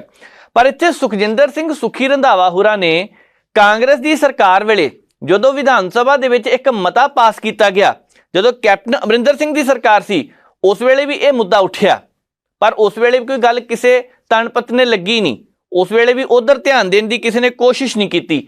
ਪਰ ਇਹ ਕਿਉਂ ਬਾਰ-ਬਾਰ ਮੁੱਦਾ ਚੁੱਕਿਆ ਜਾ ਰਿਹਾ ਹੈ? ਇਹਦੇ ਪਿਛਲਾ ਕਾਰਨ ਕੀ ਹੈ ਕਿ ਰੰਧਾਵਾ ਸਾਹਿਬ ਇਹਨੂੰ ਸਿਆਸਤ ਸਮਝਦੇ ਨੇ। ਉਹਨਾਂ ਦਾ ਇਸ ਮਸਲੇ ਦੇ ਉੱਪਰ ਬਿਆਨ ਆਇਆ ਕਿਉਂਕਿ ਵਿਧਾਨ ਸਭਾ ਦਾ ਜਦੋਂ ਵਿਸ਼ੇਸ਼ ਇਜਲਾਸ ਸ਼ੁਰੂ ਹੋਇਆ ਤਾਂ ਉਸ ਵੇਲੇ ਸਾਰੇ ਸਿਆਸਤਦਾਨ ਨੇ ਉੱਥੇ ਐਂਟਰੀ ਕੀਤੀ ਤੇ ਪ੍ਰਾਈਮ ਏਸ਼ੀਆ ਟੀਵੀ ਦੇ ਪੱਤਰਕਾਰ ਨੰਦਪ੍ਰੀਤ ਸਿੰਘ ਵੀ ਉੱਥੇ ਮੌਜੂਦ ਸੀ। ਤੇ ਨੰਦਪ੍ਰੀਤ ਹੋਰਾਂ ਨੇ ਜਦੋਂ ਸੁਖਜਿੰਦਰ ਸਿੰਘ ਸੁੱਖੀ ਰੰਧਾਵਾ ਹੋਰਾਂ ਨੂੰ ਅੱਜ ਦੇ ਇਸ ਮਸਲੇ ਬਾਰੇ ਪੁੱਛਿਆ ਤਾਂ ਉਹਨਾਂ ਨੇ ਵੀ ਕਿਹਾ ਕਿ ਇੱਕ ਮਤਾ ਪਹਿਲਾਂ ਵੀ ਲਿਆਂਦਾ ਸੀ, ਪਰ ਹੁਣ ਜੋ ਗੱਲ ਕੀਤੀ ਜਾ ਰਹੀ ਹੈ ਇਹ ਸਾਰਾ ਕੁਝ ਪੰਜਾਬ ਦੇ ਮੁੱਦਿਆਂ ਤੋਂ ਧਿਆਨ ਭਟਕਾਉਣ ਲਈ ਹੋ ਰਿਹਾ ਹੈ। ਇਹ ਬਿਲਕੁਲ ਸੱਚ ਹੈ ਕਿ ਇਸ ਵੇਲੇ ਪੰਜਾਬ ਦੇ ਜਿਹੜੇ ਮੁੱਦੇ ਨੇ ਉਧਰ ਗੱਲ ਕਿਉਂ ਨਹੀਂ ਕੀਤੀ ਜਾਂਦੀ, ਸਰਕਾਰ ਨੂੰ ਇਹ ਤੇ ਜਵਾਬ ਦੇਣਾ ਚਾਹੀਦਾ। ਉਹਨਾਂ ਨੇ ਵੀ ਪੁੱਛ ਲਿਆ। ਇੱਕ ਗੱਲ ਹੋਰ ਹੈ, ਵਿਧਾਨ ਸਭਾ ਦਾ ਇਜਲਾਸ ਤਾਂ ਚਲੋ ਚੱਲ ਪਿਆ 2 ਦਿਨ ਦਾ ਹੀ ਹੈ। ਹੁਣ ਇੱਥੇ ਖਰਚਾ 97 ਲੱਖ 98 ਲੱਖ ਕਰੋੜ ਰੁਪਈਆ ਆਉਂਦਾ ਸਾਨੂੰ ਨਹੀਂ ਪਤਾ, ਭਾਵੇਂ 10 ਲੱਖ ਹੀ ਆਵੇ ਭਾਵੇਂ 5 ਲੱਖ ਆਵੇ ਤਾਂ ਆਉਂਦਾ ਤਾਂ ਹੈ ਨਾ। ਮਸਲਾ ਇਹ ਹੈ ਕਿ ਇਸ ਵਿਧਾਨ ਸਭਾ ਦੇ ਵਿਸ਼ੇਸ਼ ਇਜਲਾਸ ਵਿੱਚ ਕੀ ਉਹਨਾਂ ਮੁੱਦਿਆਂ ਤੇ ਗੱਲ ਕੀਤੀ ਜਾਵੇਗੀ ਜੋ 2017 ਤੋਂ ਲਟਕਦੇ ਆ ਰਹੇ ਨੇ। ਬਿਜਲੀ ਸਮਝੌਤਿਆਂ ਨੂੰ ਲੈ ਕੇ ਕਹਿੰਦੇ ਵਾਈਟ ਪੇਪਰ ਜਾਰੀ ਕਰਨਾ, ਨਾ ਬਲੈਕ ਪੇਪਰ ਜਾਰੀ ਕੀਤਾ, ਵਾਈਟ ਪੇਪਰ ਤਾਂ ਦੂਰ ਦੀ ਗੱਲ ਰਹੀ। ਹੁਣ 5 ਸਾਲ ਉਦੋਂ ਬੀਤ ਗਏ, ਸਾਲ ਕੁ ਹੁਣ ਹੋ ਗਿਆ। ਉੱਪਰਲੇ ਸਮੇਂ ਦੇ ਦੌਰਾਨ ਹਾਲਾਂਕਿ ਸਰਕਾਰ ਬਿਜਲੀ ਮਾਮਲੇ ਦੇ ਵਿੱਚ ਕੁਝ ਨਵਾਂ ਲਿਆਉਣ ਦੀ ਤਿਆਰੀ ਕਰ ਰਹੀ ਹੈ। ਹੋ ਸਕਦਾ ਉਸ ਬਿੱਲ ਦੇ ਵਿੱਚ ਪੰਜਾਬ ਦੇ ਲੋਕਾਂ ਨੂੰ ਸਹੂਲਤ ਮਿਲ ਜੇ, ਕੋਈ ਰਾਹਤ ਮਿਲ ਜੇ, ਹੋ ਸਕਦਾ ਆਉਂਦੇ ਦਿਨਾਂ ਨੂੰ ਕੁਝ ਬਦਲਾਅ ਵੀ ਹੋ ਜਾਣ। ਪਰ ਮਸਲਾ ਇਹ ਹੈ ਪੰਜਾਬ ਦੇ ਉਹਨਾਂ ਮੁੱਦਿਆਂ ਤੇ ਗੱਲ ਕੀਤੀ ਜਾਵੇਗੀ। ਬੁੱਢੇ ਨਾਲੇ ਦਾ ਜ਼ਿਕਰ ਕੀਤਾ ਸਰਕਾਰ ਨੇ, ਕੁਝ ਅੱਜ ਰਾਸ਼ੀ ਜਾਰੀ ਕੀਤੀ ਹੈ ਕਰੋੜਾਂ ਰੁਪਏ ਦੀ। ਉਹ ਕਹਿੰਦੇ ਆ ਕਿ ਅਸੀਂ ਬੁੱਢੇ ਨਾਲੇ ਨੂੰ ਠੀਕ ਕਰਾਂਗੇ। ਪਤਾ ਨਹੀਂ ਬੁੱਢਾ ਨਾਲਾ ਜੇ ਹੋਰ ਕਿੰਨਾ ਕੁ ਬੁੱਢਾ ਹੋਣਾ, ਜਿਸ ਹਿਸਾਬ ਦੇ ਨਾਲ ਉੱਥੇ ਗੰਦ ਭਰਿਆ ਪਿਆ। ਲੁਧਿਆਣੇ ਵਾਲੇ ਲੋਕਾਂ ਨੂੰ ਪਤਾ ਹੀ ਹੈ, ਸੁਣਦੇ ਵੀ ਹੋਣਗੇ 10 ਦਿਨ ਬੁੱਢੇ ਨਾਲੇ ਦਾ ਕੀ ਹਾਲ ਹੈ। ਲੰਘਦੇ ਵੜਦੇ ਵੀ ਤਾਂ ਗੱਡੀ ਵਿੱਚ ਬੰਦਾ ਦੇਖ ਲੈਂਦਾ, ਸ਼ੀਸ਼ੇ ਜਦੋਂ ਚੜ੍ਹਦਾ ਹੁੰਦਾ ਉਹਨਾਂ ਨੱਕ ਚੜ੍ਹਦਾ ਜਿੰਨੇ ਸ਼ੀਸ਼ੇ ਚੜ੍ਹਦੇ ਨੇ। ਇਹਦਾ ਮਤਲਬ ਹੈ ਕਿਤੇ ਨਾ ਕਿਤੇ ਗੜਬੜੀਆਂ ਤਾਂ ਹੈਗੀਆਂ। ਪਰ ਜਦੋਂ ਸੁਖਜਿੰਦਰ ਸਿੰਘ ਸੁੱਖੀ ਰੰਧਾਵਾ ਦੇ ਨਾਲ ਨੰਦਪ੍ਰੀਤ ਉਹਨਾਂ ਨੇ ਗੱਲ ਕੀਤੀ ਹੈ ਤਾਂ ਉਹ ਕਹਿੰਦੇ ਕਿ ਸਮਾਂ ਸੀ ਜਦੋਂ ਅਕਾਲੀ ਦਲ ਨੇ ਬਾਈਕਾਟ ਕਰ ਦਿੱਤਾ, ਬੋਲੇ ਨਹੀਂ ਕੁਝ ਵੀ ਇਸ ਮਸਲੇ ਤੇ। ਆਖਰ ਕੀ ਕਾਰਨ ਸੀ? ਪਹਿਲਾਂ ਸੁਖਜਿੰਦਰ ਸਿੰਘ ਸੁੱਖੀ ਰੰਧਾਵਾ ਹੋਰਾਂ ਨੂੰ ਸੁਣਦੇ ਹਾਂ। ਪਹਿਲੀ ਗੱਲ ਤੇ ਮੇਰਾ ਖਿਆਲ ਹੈ ਕਿ ਜਿਹੜਾ ਟਵੀਟ ਸੀ ਇਹ ਮੁੱਖ ਮੰਤਰੀ ਸਾਹਿਬ ਦਾ ਕੱਲ੍ਹ ਆਇਆ ਸੀ, ਅੱਜ ਸਵੇਰੇ ਹੀ ਆਇਆ ਮੇਰੇ ਖਿਆਲ, ਕੱਲ੍ਹ ਸ਼ਾਮ ਨੂੰ ਜਿਹੜਾ ਰਾਤ ਨੂੰ ਆਇਆ, ਉਹਦੇ 'ਚ ਉਹਨਾਂ ਨੇ ਪਹਿਲਾਂ ਕਿਹਾ ਸੀ ਕਿ ਅਸੀਂ ਅਮੈਂਡਮੈਂਟ ਕਰਨ ਜਾ ਰਹੇ ਹਾਂ ਤੇ ਨਾਲ ਹੀ ਇੱਕ ਲਾਸਟ ਲਾਈਨ 'ਚ ਲਿਖਿਆ ਕਿ ਕੱਲ੍ਹ ਇੱਕ ਮਤਾ ਲਿਆਂਦਾ ਜਾਏਗਾ। ਪਹਿਲੀ ਗੱਲ ਤੇ ਕੱਲ੍ਹ ਤੱਕ ਤੁਹਾਨੂੰ ਉਹਦੇ ਸਾਨੂੰ ਵੇਟ ਕਰਨੀ ਚਾਹੀਦੀ ਹੈ ਕਿ ਉਹਨਾਂ ਦੇ ਮਨ ਦੇ ਵਿੱਚ ਕੀ ਹੈ। ਸਿਰਫ ਇੱਕ ਹੀ ਚੀਜ਼ ਹੈ ਕਿ ਜਿਹੜੇ ਮੁੱਦੇ ਨੇ ਉਹਨਾਂ ਤੋਂ ਲੋਕਾਂ ਦਾ ਧਿਆਨ ਹਟਾਉਣਾ ਚਾਹੁੰਦੇ ਨੇ। ਸਭ ਤੋਂ ਵੱਡਾ ਮੁੱਦਾ ਘਟਾਰੂ ਚੱਕ ਉਹ ਕਿੱਥੇ ਗਿਆ। ਆਪਰੇਸ਼ਨ ਲੋਟਸ ਹੋਇਆ, 4 ਦਿਨ ਸੈਸ਼ਨ ਚੱਲਦਾ ਰਿਹਾ। ਕਿਸ ਮੰਤਰੀ ਨੂੰ ਕਾਲ ਆਈ, ਕਿਸ ਮਿਨਿਸਟਰ ਨੇ ਬੀਜੇਪੀ ਦੇ ਨੇ ਕੀਤੀ, ਕਿਸ ਐਮਐਲਏ ਨੂੰ ਧਮਕੀ ਦਿੱਤੀ। ਉਹ ਜਿਹੜੀਆਂ ਚੀਜ਼ਾਂ ਨੇ ਉਹ ਲੋਕਾਂ ਦੇ ਡੋਮੇਨ 'ਚ ਆਉਣੀਆਂ ਚਾਹੀਦੀਆਂ ਨੇ। ਇਹ ਚੀਜ਼ਾਂ ਦਾ ਕਰਨ ਦੇ ਬਾਵਜੂਦ ਵੀ ਇਹਨਾਂ ਇੱਕ ਨਵਾਂ ਇਹ ਜਿਹੜੀ ਚੀਜ਼ ਲੈਂਦੇ। ਇਹ ਚੀਜ਼ 2019 ਦੇ ਵਿੱਚ ਤ੍ਰਿਪਤ ਰਜਿੰਦਰ ਸਿੰਘ ਬਾਜਵਾ ਜਿਸ ਵੇਲੇ 550 ਸਾਲਾਂ ਦਾ ਸਪੈਸ਼ਲ ਸੈਸ਼ਨ ਬੁਲਾਇਆ ਗਿਆ ਉਹਦੇ 'ਚ ਮਤਾ ਪਾਸ ਕੀਤਾ ਗਿਆ। ਅਕਾਲੀ ਦਲ ਉਹਦਾ ਬਾਈਕਾਟ ਕਰਕੇ ਉੱਠਿਆ ਔਰ ਆਮ ਆਦਮੀ ਪਾਰਟੀ ਦੇ ਸਾਰੇ ਤਕਰੀਬਨ MLA ਨੇ ਇਹਦੀ ਪ੍ਰੋੜਤਾ ਕੀਤੀ ਕਿ ਇਹਨੂੰ ਕੀਤਾ ਜਾਏ। ਉਸ ਵੇਲੇ ਇਹ ਜਿਹੜਾ ਮਤਾ ਪਾਸ ਕੀਤਾ ਗਿਆ ਵਿਧਾਨ ਸਭਾ ਦਾ, ਉਹ ਸ਼੍ਰੋਮਣੀ ਗੁਰਦੁਆਰਾ ਪ੍ਰਬੰਧਕ ਕਮੇਟੀ ਨੂੰ ਭੇਜਿਆ ਗਿਆ ਕਿ ਇਸ ਬਾਦਲਾਂ ਦੀ ਜਿਹੜੀ ਚੈਨਲ ਨੇ ਜਾਂ ਬਾਦਲਾਂ ਦੀ ਮੋਨੋਪਲੀ ਆ ਕਿ ਇੱਕ ਪਰਿਵਾਰ ਨੂੰ ਇੰਨਾ ਬੈਨੀਫਿਟ ਦੇਣਾ ਕਿ ਜਿਹੜਾ ਦਰਬਾਰ ਸਾਹਿਬ ਦਾ 4 ਵਰਣੋਂ ਦਾ ਸਾਂਝਾ ਸਾਰਿਆਂ ਦਾ ਸਾਂਝੀ ਵਾਸਤਾ ਦਾ ਉਪਦੇਸ਼ ਦਿੰਦਾ, ਤੇ ਉਹਦੇ ਤੇ ਇਹ ਨਾ ਹੋਵੇ ਕਿ ਸਿਰਫ ਇੱਕ ਪਰਿਵਾਰ ਦਾ ਗਲਬਾ ਜਿਹੜਾ ਉਹ ਰੱਖਿਆ ਜਾਏ। ਉਹਨਾਂ ਨੇ ਉਹ ਗੱਲ ਨਹੀਂ ਮੰਨੀ। ਉਹਦੇ ਬਾਅਦ ਧਾਮੀ ਸਾਹਿਬ ਨੇ ਤਾਂ ਜਾਂ ਹੋਰਾਂ ਨੇ ਬਹੁਤ ਵਾਰੀ ਕਿਹਾ ਕਿ ਸ਼੍ਰੀ ਅਕਾਲ ਤਖਤ ਸਾਹਿਬ ਸੁਪਰੀਮ, ਮੈਂ ਵੀ ਸਿੱਖ ਹਾਂ, ਮੈਂ ਵੀ ਅੰਮ੍ਰਿਤਧਾਰੀ ਹਾਂ, ਪਰ ਕਾਂਗਰਸ ਹੋਣ ਕਰਕੇ ਸਿੱਖ ਨਹੀਂ ਵਧੀਆ ਸਮਝਦੇ ਸਾਨੂੰ। ਉਹਦੇ 'ਤੇ ਮੈਂ ਚੀਜ਼ ਕਹਿਣੀ ਚਾਹੁੰਦਾ, ਧਾਮੀ ਸਾਹਿਬ ਤੁਸੀਂ ਕਹਿੰਦੇ ਹੋ ਕਿ ਸ਼੍ਰੀ ਅਕਾਲ ਤਖਤ ਸਾਹਿਬ ਸੁਪਰੀਮ ਨੇ, ਉੱਥੋਂ ਜਿਹੜਾ ਹੁਕਮ ਹੁੰਦਾ ਉਹ ਸਾਡੇ ਲਈ ਇਲਾਹੀ ਹੁਕਮ ਹੈ। ਜਥੇਦਾਰ ਸਾਹਿਬ ਨੇ ਗਿਆਨੀ ਹਰਪ੍ਰੀਤ ਸਿੰਘ ਜੀ ਨੇ ਕਿਹਾ ਸੀ ਕਿ ਆਪਣਾ ਚੈਨਲ ਬਣਾਓ, ਆਪਣਾ ਡਿਜੀਟਲ ਕੋਈ ਜਿਵੇਂ ਕਰਨਾ YouTube ਤੇ ਕਰੋ, ਤੇ ਸਾਰਿਆਂ ਲਈ ਓਪਨ ਹੋਣਾ ਚਾਹੀਦਾ। ਤੇ ਤੁਸੀਂ ਤੇ ਆਪਣੇ ਜਥੇਦਾਰ ਸਾਹਿਬ ਦਾ ਹੁਕਮ ਨਹੀਂ ਮੰਨਿਆ, ਤੇ ਤੁਸੀਂ ਕੀ ਲੋਕਾਂ ਨੂੰ ਅੱਗੇ ਸਿੱਖਿਆ ਦਿਓਗੇ? ਇਹ ਜਿਹੜਾ ਚੀਜ਼ ਹੈ, ਮੈਂ ਸਰਦਾਰ ਸੁਖਬੀਰ ਸਿੰਘ ਬਾਦਲ ਨੂੰ, ਮੇਰੇ ਤੋਂ ਛੋਟੇ ਨੇ, ਮੇਰੇ ਭਰਾ ਨੇ, ਉਹਨਾਂ ਨੂੰ ਇੱਕ ਬੇਨਤੀ ਕਰਨੀ ਚਾਹੁੰਦਾ ਕਿ ਸੁਖਬੀਰ ਸਿੰਘ ਜੀ, ਤੁਹਾਡੀਆਂ ਇਹਨਾਂ ਅੜੀਆਂ ਕਰਕੇ, ਤੁਹਾਡੀ ਹਉਮੈ ਕਰਕੇ, ਤੁਹਾਡਾ ਲਾਲਚ ਕਰਕੇ ਇਹ ਸਿੱਖ ਕੌਮ ਅਜੇ ਇੱਥੇ ਖੜੀ ਆ। ਤੇ ਅੱਜ ਸਿੱਖੀ ਦੇ ਉੱਤੇ, ਗੁਰਬਾਣੀ ਦੇ ਉੱਪਰ ਜਿਹੜੀ ਪੋਲਿਟਿਕਸ ਕਰ ਰਹੇ ਆ, ਇਹ ਬੰਦ ਹੋਣੀ ਚਾਹੀਦੀ ਆ। ਤੇ ਇਹਨੂੰ ਇੱਕ ਸੱਚਾ ਸੁੱਚਾ ਸਿੱਖ ਹੋਣ ਦੇ ਨਾਤੇ ਅੱਜ ਬਿਲਕੁਲ ਚੀਜ਼ਾਂ ਵਿਡਰਾਅ ਕਰ ਲੈਣੀਆਂ ਚਾਹੀਦੀਆਂ, ਔਰ ਸ਼੍ਰੋਮਣੀ ਗੁਰਦੁਆਰਾ ਪ੍ਰਬੰਧਕ ਕਮੇਟੀ ਨੂੰ ਆਪ ਕਵੇ ਕਿ ਇਹ ਜਿਹੜਾ ਚੈਨਲ ਸਾਰਿਆਂ ਲਈ ਖੋਲ੍ਹ ਦਿੱਤਾ ਜਾਵੇ। ਹਰ ਬੰਦਾ ਜਿਹੜਾ ਇਸ ਚੈਨਲ ਤੋਂ ਇਹ ਪ੍ਰਸਾਰਣ ਮੁੱਖ ਮੰਤਰੀ ਸਾਹਿਬ ਨੇ ਕਿਹਾ ਹੈਗਾ ਕਿ 1925 ਵਾਲਾ ਐਕਟ ਹੈ, ਉਹਨੂੰ ਅਸੀਂ ਅਮੈਂਡ ਕਰ ਰਹੇ ਹਾਂ, ਉਹਦੇ ਵਿੱਚ ਇੱਕ ਧਾਰਾ ਨਵੀਂ ਜੋੜ ਰਹੇ ਹਾਂ। ਪ੍ਰੈਸ ਕਾਨਫਰੰਸ ਕਰਕੇ ਮੁੱਖ ਮੰਤਰੀ ਸਾਹਿਬ ਨੇ ਮਨਪ੍ਰੀਤ, ਜਿੱਥੋਂ ਤੱਕ ਮੈਂ ਦੇਖਿਆ ਜਾਂ ਪੜ੍ਹਿਆ, ਕਿਉਂਕਿ ਉਦੋਂ ਜਿਸ ਵੇਲੇ ਸਾਡੀ 2019 ਚ ਕੈਬਨਿਟ ਦੀ ਮੀਟਿੰਗ ਹੋਈ, ਕਿ ਉਦੋਂ ਸਾਡਾ ਵੀ ਬੜਾ ਮਨ ਸੀ ਕਿ ਇਹ ਇਹਨਾਂ ਕੋਲ ਵਿਡਰਾਅ ਕਰਕੇ ਇਹਨਾਂ ਕੋਲ ਸਭ ਕੁਝ ਬੰਦ ਹੋਇਆ ਸੀ। ਫੂਲਕਾ ਸਾਹਿਬ ਨਾਲ ਵੀ ਉਦੋਂ ਉਹਨਾਂ ਕੋਲ ਵੀ ਲਈ ਸੀ, ਪਤਾ ਨਹੀਂ ਅੱਜ ਉਹ ਕੀ ਦੇ ਰਹੇ ਨੇ, ਇਹਦੇ ਬਾਰੇ ਮੈਨੂੰ ਨਹੀਂ ਪਤਾ। ਅਸੀਂ ਵਕੀਲ ਵੀ ਬੁਲਾਏ, ਉਸ ਵੇਲੇ ਦੇ ਵੱਖ-ਵੱਖ ਜਿਹੜੇ ਸਿੱਖ ਬੁੱਧੀਜੀਵੀ, ਉਹਨਾਂ ਨੂੰ ਵੀ ਬੁਲਾਇਆ ਕਿ ਇਹਦੇ ਤੇ ਕੀ ਕੀਤਾ ਜਾ ਸਕਦਾ। ਉਹਨਾਂ ਨੇ ਕਿਹਾ ਕਿ 1921 ਦੇ ਵਿੱਚ ਜਿਸ ਵੇਲੇ ਸਾਕਾ ਹੋਇਆ ਨਨਕਾਣਾ ਸਾਹਿਬ, ਉਹਦੇ ਬਾਅਦ ਸਾਡੇ ਤੇਜਾ ਪਿੰਡ ਫਤਿਹਗੜ੍ਹ ਚੂੜੀਆਂ ਹਲਕੇ 'ਚ, ਉੱਥੇ ਦਾ ਚਾਬੀ ਦਾ ਮੋਰਚਾ ਲੱਗਾ, ਗੁਰੂ ਕੇ ਬਾਗ ਦਾ ਲੱਗਾ, ਰਮਦਾਸ ਵਾਲੇ ਬਾਬਾ ਬੁੱਢਾ ਸਾਹਿਬ ਗੁਰਦੁਆਰੇ ਸਾਹਿਬ ਦਾ ਮੋਰਚਾ ਲੱਗਾ, ਜੈਤੋ ਦਾ ਮੋਰਚਾ ਲੱਗਾ। ਉਹਦੇ ਬਾਅਦ ਮਜਬੂਰੀ 'ਚ ਅੰਗਰੇਜ਼ਾਂ ਨੂੰ 1925 'ਚ ਗੁਰਦੁਆਰਾ ਐਕਟ ਬਣਾਇਆ ਗਿਆ।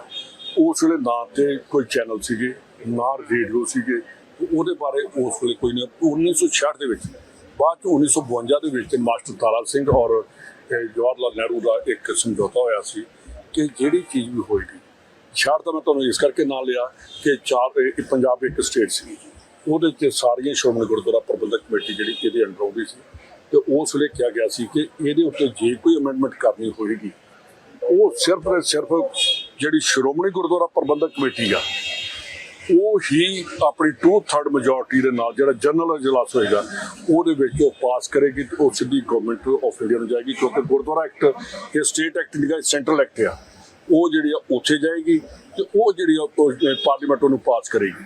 ਸ਼ਹਿਰ ਦੇ ਵਿੱਚ ਇਹ ਜਿਹੜਾ ਕੀਤਾ ਗਿਆ ਕਿ 3 ਸਟੇਟਾਂ ਜਿਹੜੀਆਂ ਨੇ ਉਹ ਇੱਕ ਪਾਸੇ ਨੇ ਪੰਜਾਬ, ਹਿਮਾਚਲ ਔਰ ਚੰਡੀਗੜ੍ਹ। ਹਰਿਆਣਾ ਬਾਹਰ ਨਿਕਲ ਗਿਆ।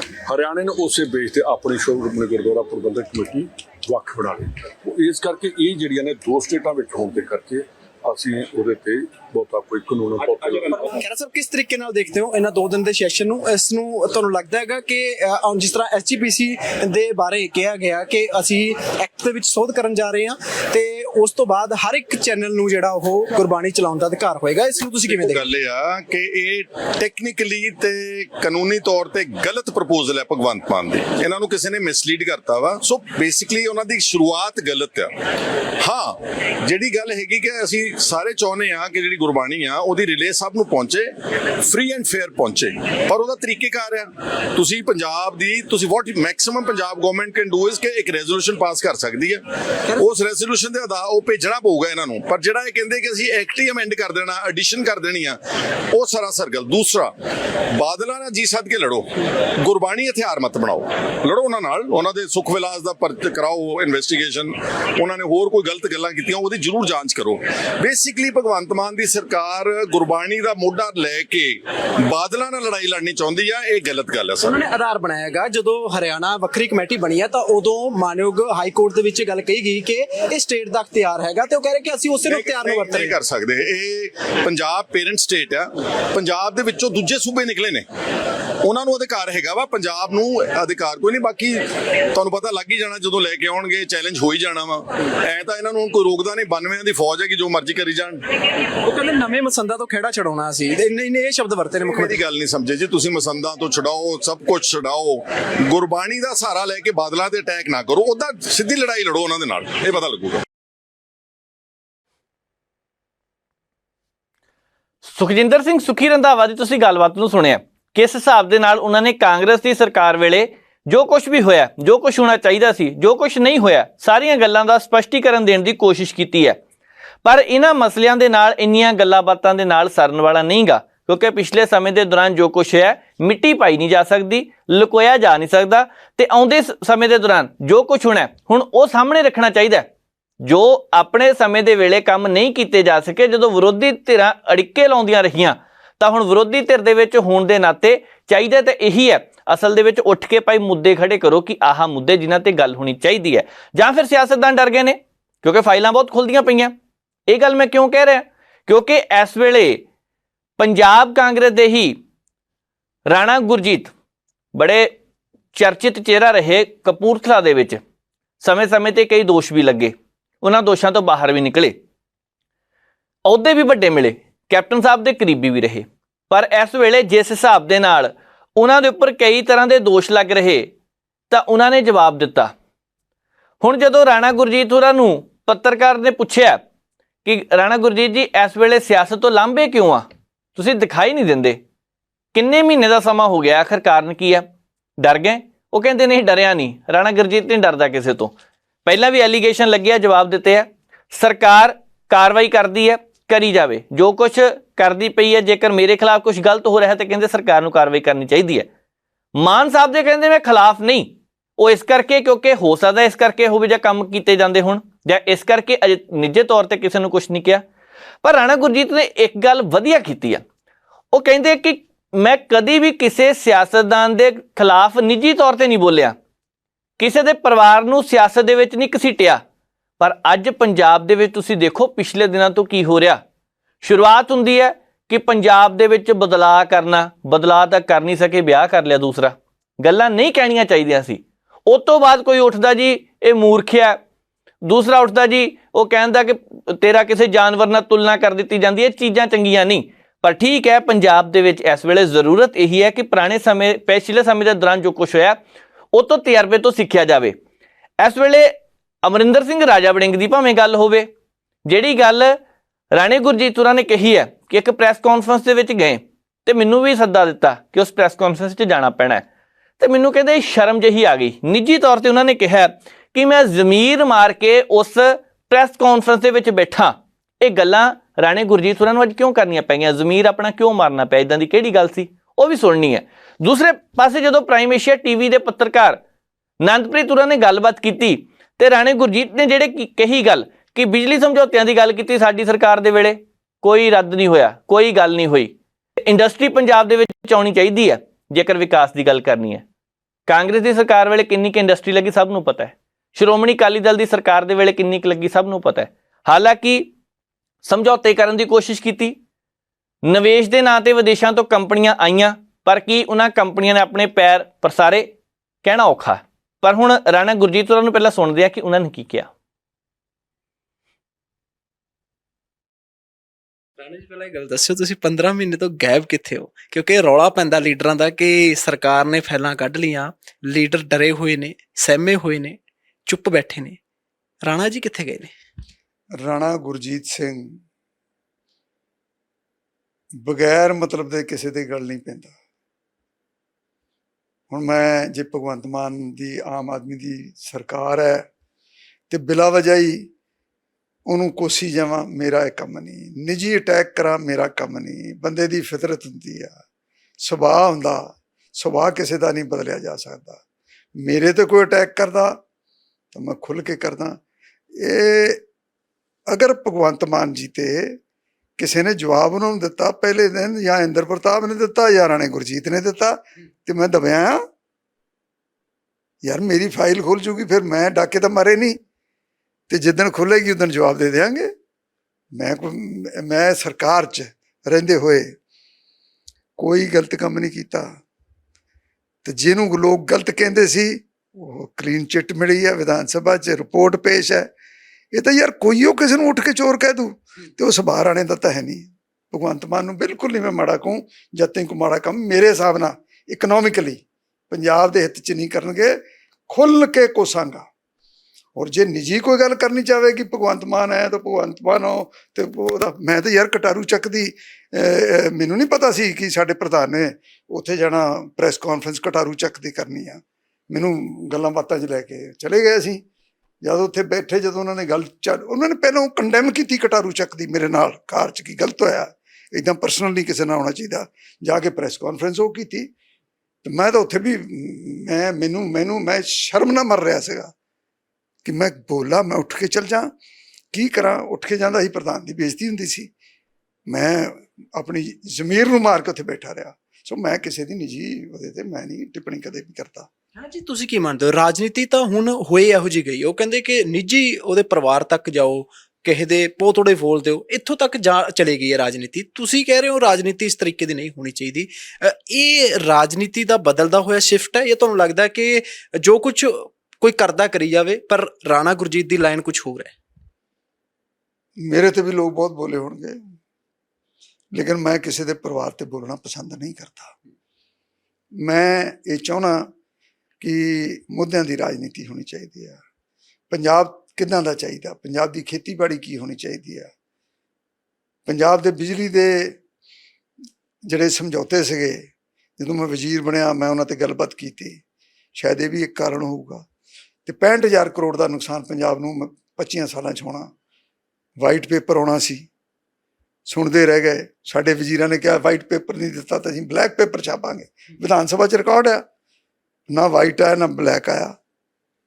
ਹੁਣ ਜਿੱਥੇ ਤੁਸੀਂ ਕਹਿ ਰਹੇ ਹੋ ਨਾ ਭਗਵੰਤ ਮਾਨ ਜਾਂ ਆਮ ਆਦਮੀ ਪਾਰਟੀ ਦੀ ਸਰਕਾਰ ਨੂੰ ਰਾਣਾ ਮਾੜਾ ਨਹੀਂ ਕਹਿੰਦਾ, ਵੇਖੋ ਜਿਹੜੀ ਮੁੱਦੇ ਦੀ ਗੱਲ ਹੋਏਗੀ ਮੈਂ ਜ਼ਰੂਰ ਕਰਾਂਗਾ। ਭਗਵੰਤ ਮਾਨ ਮੁੱਖ ਮੰਤਰੀ ਦੀ ਸਟੇਟਮੈਂਟ ਆਈ ਕਿ ਭਈ ਅਸੀਂ ਗੋਇੰਦਵਾਲ ਪ੍ਰੋਜੈਕਟ, ਪਾਵਰ ਪ੍ਰੋਜੈਕਟ ਲੈ ਲੈਣਾ। ਮੈਂ ਸ਼ਲਾਘਾ ਕੀਤੀ ਉਹਦੀ, ਮੈਂ ਕਿਹਾ ਯਾਰ ਬੜੀ ਅੱਛੀ ਬਾਤ ਹੈ। ਇਹ ਮੈਂ ਜਦੋਂ ਪਾਵਰ ਮਿਨਿਸਟਰ ਸੀ, ਰਾਜਪੁਰੇ ਵਾਲੇ ਪ੍ਰੋਜੈਕਟ ਆਪਣਾ ਵੇਚ ਰਹੇ ਸੀ 10,000 ਕਰੋੜ 'ਚ। ਮੈਂ PSPCL ਵਾਲਿਆਂ ਨਾਲ ਗੱਲ ਕੀਤੀ, ਮੈਂ ਕਿਹਾ ਆਪਾਂ ਨੂੰ ਲੈਣਾ ਚਾਹੀਦਾ, ਲੇਕਿਨ ਉਸ ਵੇਲੇ ਦੀ ਸਰਕਾਰ ਥੋੜੀ ਮਸਤ ਸਰਕਾਰ ਸੀ, ਨਹੀਂ ਲੈ ਪਾਏ ਅਸੀਂ। ਵਜ਼ੀਰ ਕੁਛ ਨਹੀਂ ਹੁੰਦਾ, ਡਿਸੀਜਨ ਮੁੱਖ ਮੰਤਰੀ ਨੇ ਲੈਣਾ ਹੁੰਦਾ, ਤੇ ਉਹ ਨਹੀਂ ਲੈ ਪਾਏ। ਅੱਜ ਅਗਰ ਭਗਵੰਤ ਮਾਨ ਉਹਨਾਂ ਦੀ ਸਰਕਾਰ 540 ਮੈਗਾਵਾਟ ਦਾ ਗੋਇੰਦਵਾਲ ਸਾਹਿਬ ਦਾ ਜਿਹੜਾ ਪ੍ਰੋਜੈਕਟ ਬੰਦ ਹੈ ਉਹ ਲੈਣ ਜਾ ਰਿਹਾ, ਤਾਂ ਮੈਨੂੰ ਖੁਸ਼ੀ ਹੈ ਇਸ ਗੱਲ ਦੀ। ਮੈਂ ਵਧਾਈ ਦੂੰਗਾ ਜਦੋਂ ਇਹ ਲੈ ਕੇ ਆਏ। ਕੋਈ ਬੁਰਾ ਮੰਨੇ, ਮੇਰੀ ਪਾਰਟੀ ਵਾਲਾ ਲੱਖ ਵਾਰ ਬੁਰਾ ਮੰਨੀ ਜਾਵੇ, ਮੈਂ ਭਗਵੰਤ ਮਾਨ ਤੋਂ ਡਰ ਕੇ ਨਹੀਂ ਵਧਾਈ ਦੇਣੀ। ਯਾਰ ਮੇਰਾ ਦਿਲ ਕਰਦਾ ਕਿ ਜੋ ਕੋਈ ਚੰਗਾ ਕੰਮ ਹੈ ਉਹਨੂੰ ਚੰਗਾ ਕਹੋ, ਜਿਹੜਾ ਮਾੜਾ ਹੈ ਉਹਨੂੰ ਮਾੜਾ ਕਹੋ। ਹੁਣ ਮਾੜਾ ਕੀ ਕੀਤਾ ਭਗਵੰਤ ਮਾਨ ਨੇ? ਯਾਰ 15 ਮਹੀਨੇ ਦੀ ਸਰਕਾਰ ਹੈ, ਇਹਨਾਂ 15 ਮਹੀਨਿਆਂ ਦੇ ਵਿੱਚ ਅਸੀਂ ਵਾਈਟ ਪੇਪਰ ਲਿਆਉਣਾ ਸੀ, ਨਹੀਂ ਲਿਆ ਪਾਏ। ਅਸੀਂ 111 ਦਿਨ ਦੀ ਚੰਨੀ ਸਰਕਾਰ ਨੇ ਐਗਰੀਮੈਂਟ ਰੱਦ ਕਰ ਦਿੱਤੇ, ਠੀਕ ਰੱਦ ਕੀਤੇ, ਗਲਤ ਕੀਤੇ। ਉਹ ਯਾਰੋ ਇਹਨਾਂ ਨੇ ਦੇਖੇ ਚੱਕ ਕੇ ਕਿ ਇਹਨਾਂ ਦੀ ਸਰਕਾਰ ਦਾ ਫਰਜ਼ ਨਹੀਂ ਬਣਦਾ ਕਿ ਜੇ ਉਹ ਆਪਾਂ ਐਗਰੀਮੈਂਟ ਰੱਦ ਕੀਤੇ ਆ ਤੇ ਯਾਰ ਉਹ ਸਹੀ ਕੀਤੇ ਆ ਤਾਂ ਕਹੋ ਯਾਰ ਰੱਦ ਕੀਤੇ ਤੇ ਉਹਨੂੰ ਦਿਓ ਨੋਟਿਸ। ਕਿਉਂ ਨਹੀਂ ਗਏ ਨੋਟਿਸ? ਤਾਂ ਜੇ ਗਲਤ ਕੀਤੇ ਤਾਂ ਸਾਡੇ ਸਿਰ ਖੇ ਪਾਓ ਕਿ ਯਾਰ ਤੁਸੀਂ ਐਵੇਂ ਹਵਾ 'ਚ ਹੀ ਕਰ ਗਏ ਇਹਨੂੰ, ਕੁਛ ਤੇ ਕਹੋ। ਰਾਣਾ ਜੀ, ਤੁਸੀਂ ਬੜਾ ਰੌਲਾ ਪਾਉਂਦੇ ਰਹੇ, ਸਰਕਾਰ 'ਚ ਵੀ ਤੁਸੀਂ ਰੌਲਾ ਪਾਇਆ ਕਿ ਇਹ ਜਿਹੜੇ ਬਾਦਲਾਂ ਦੇ ਸਮੇਂ ਹੋਏ ਸੀਗੇ ਬਿਜਲੀ ਸਮਝੌਤੇ, ਇਹਨਾਂ ਨੂੰ ਰੱਦ ਕਰੋ।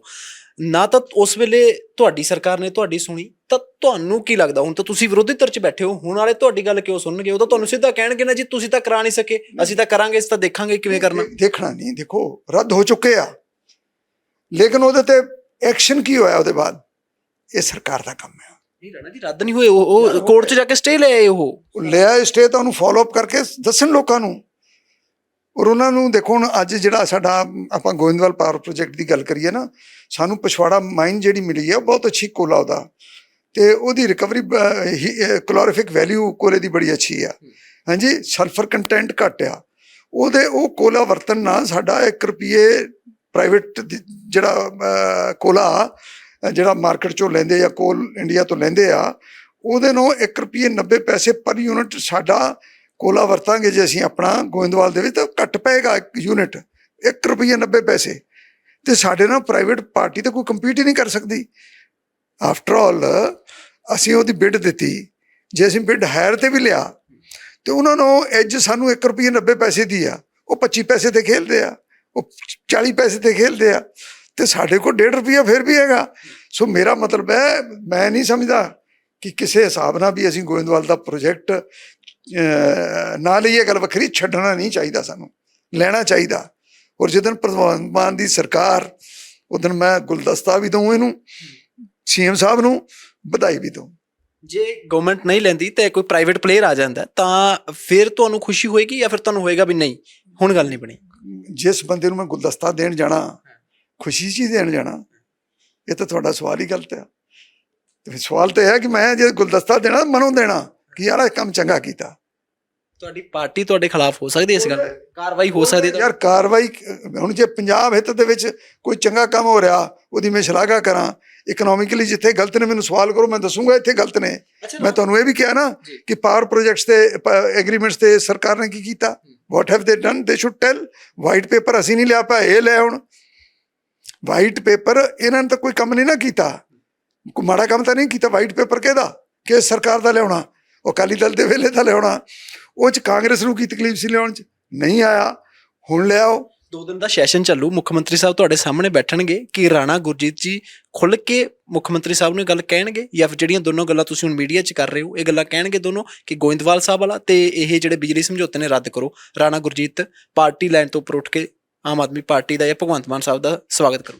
ਦੇਖੋ,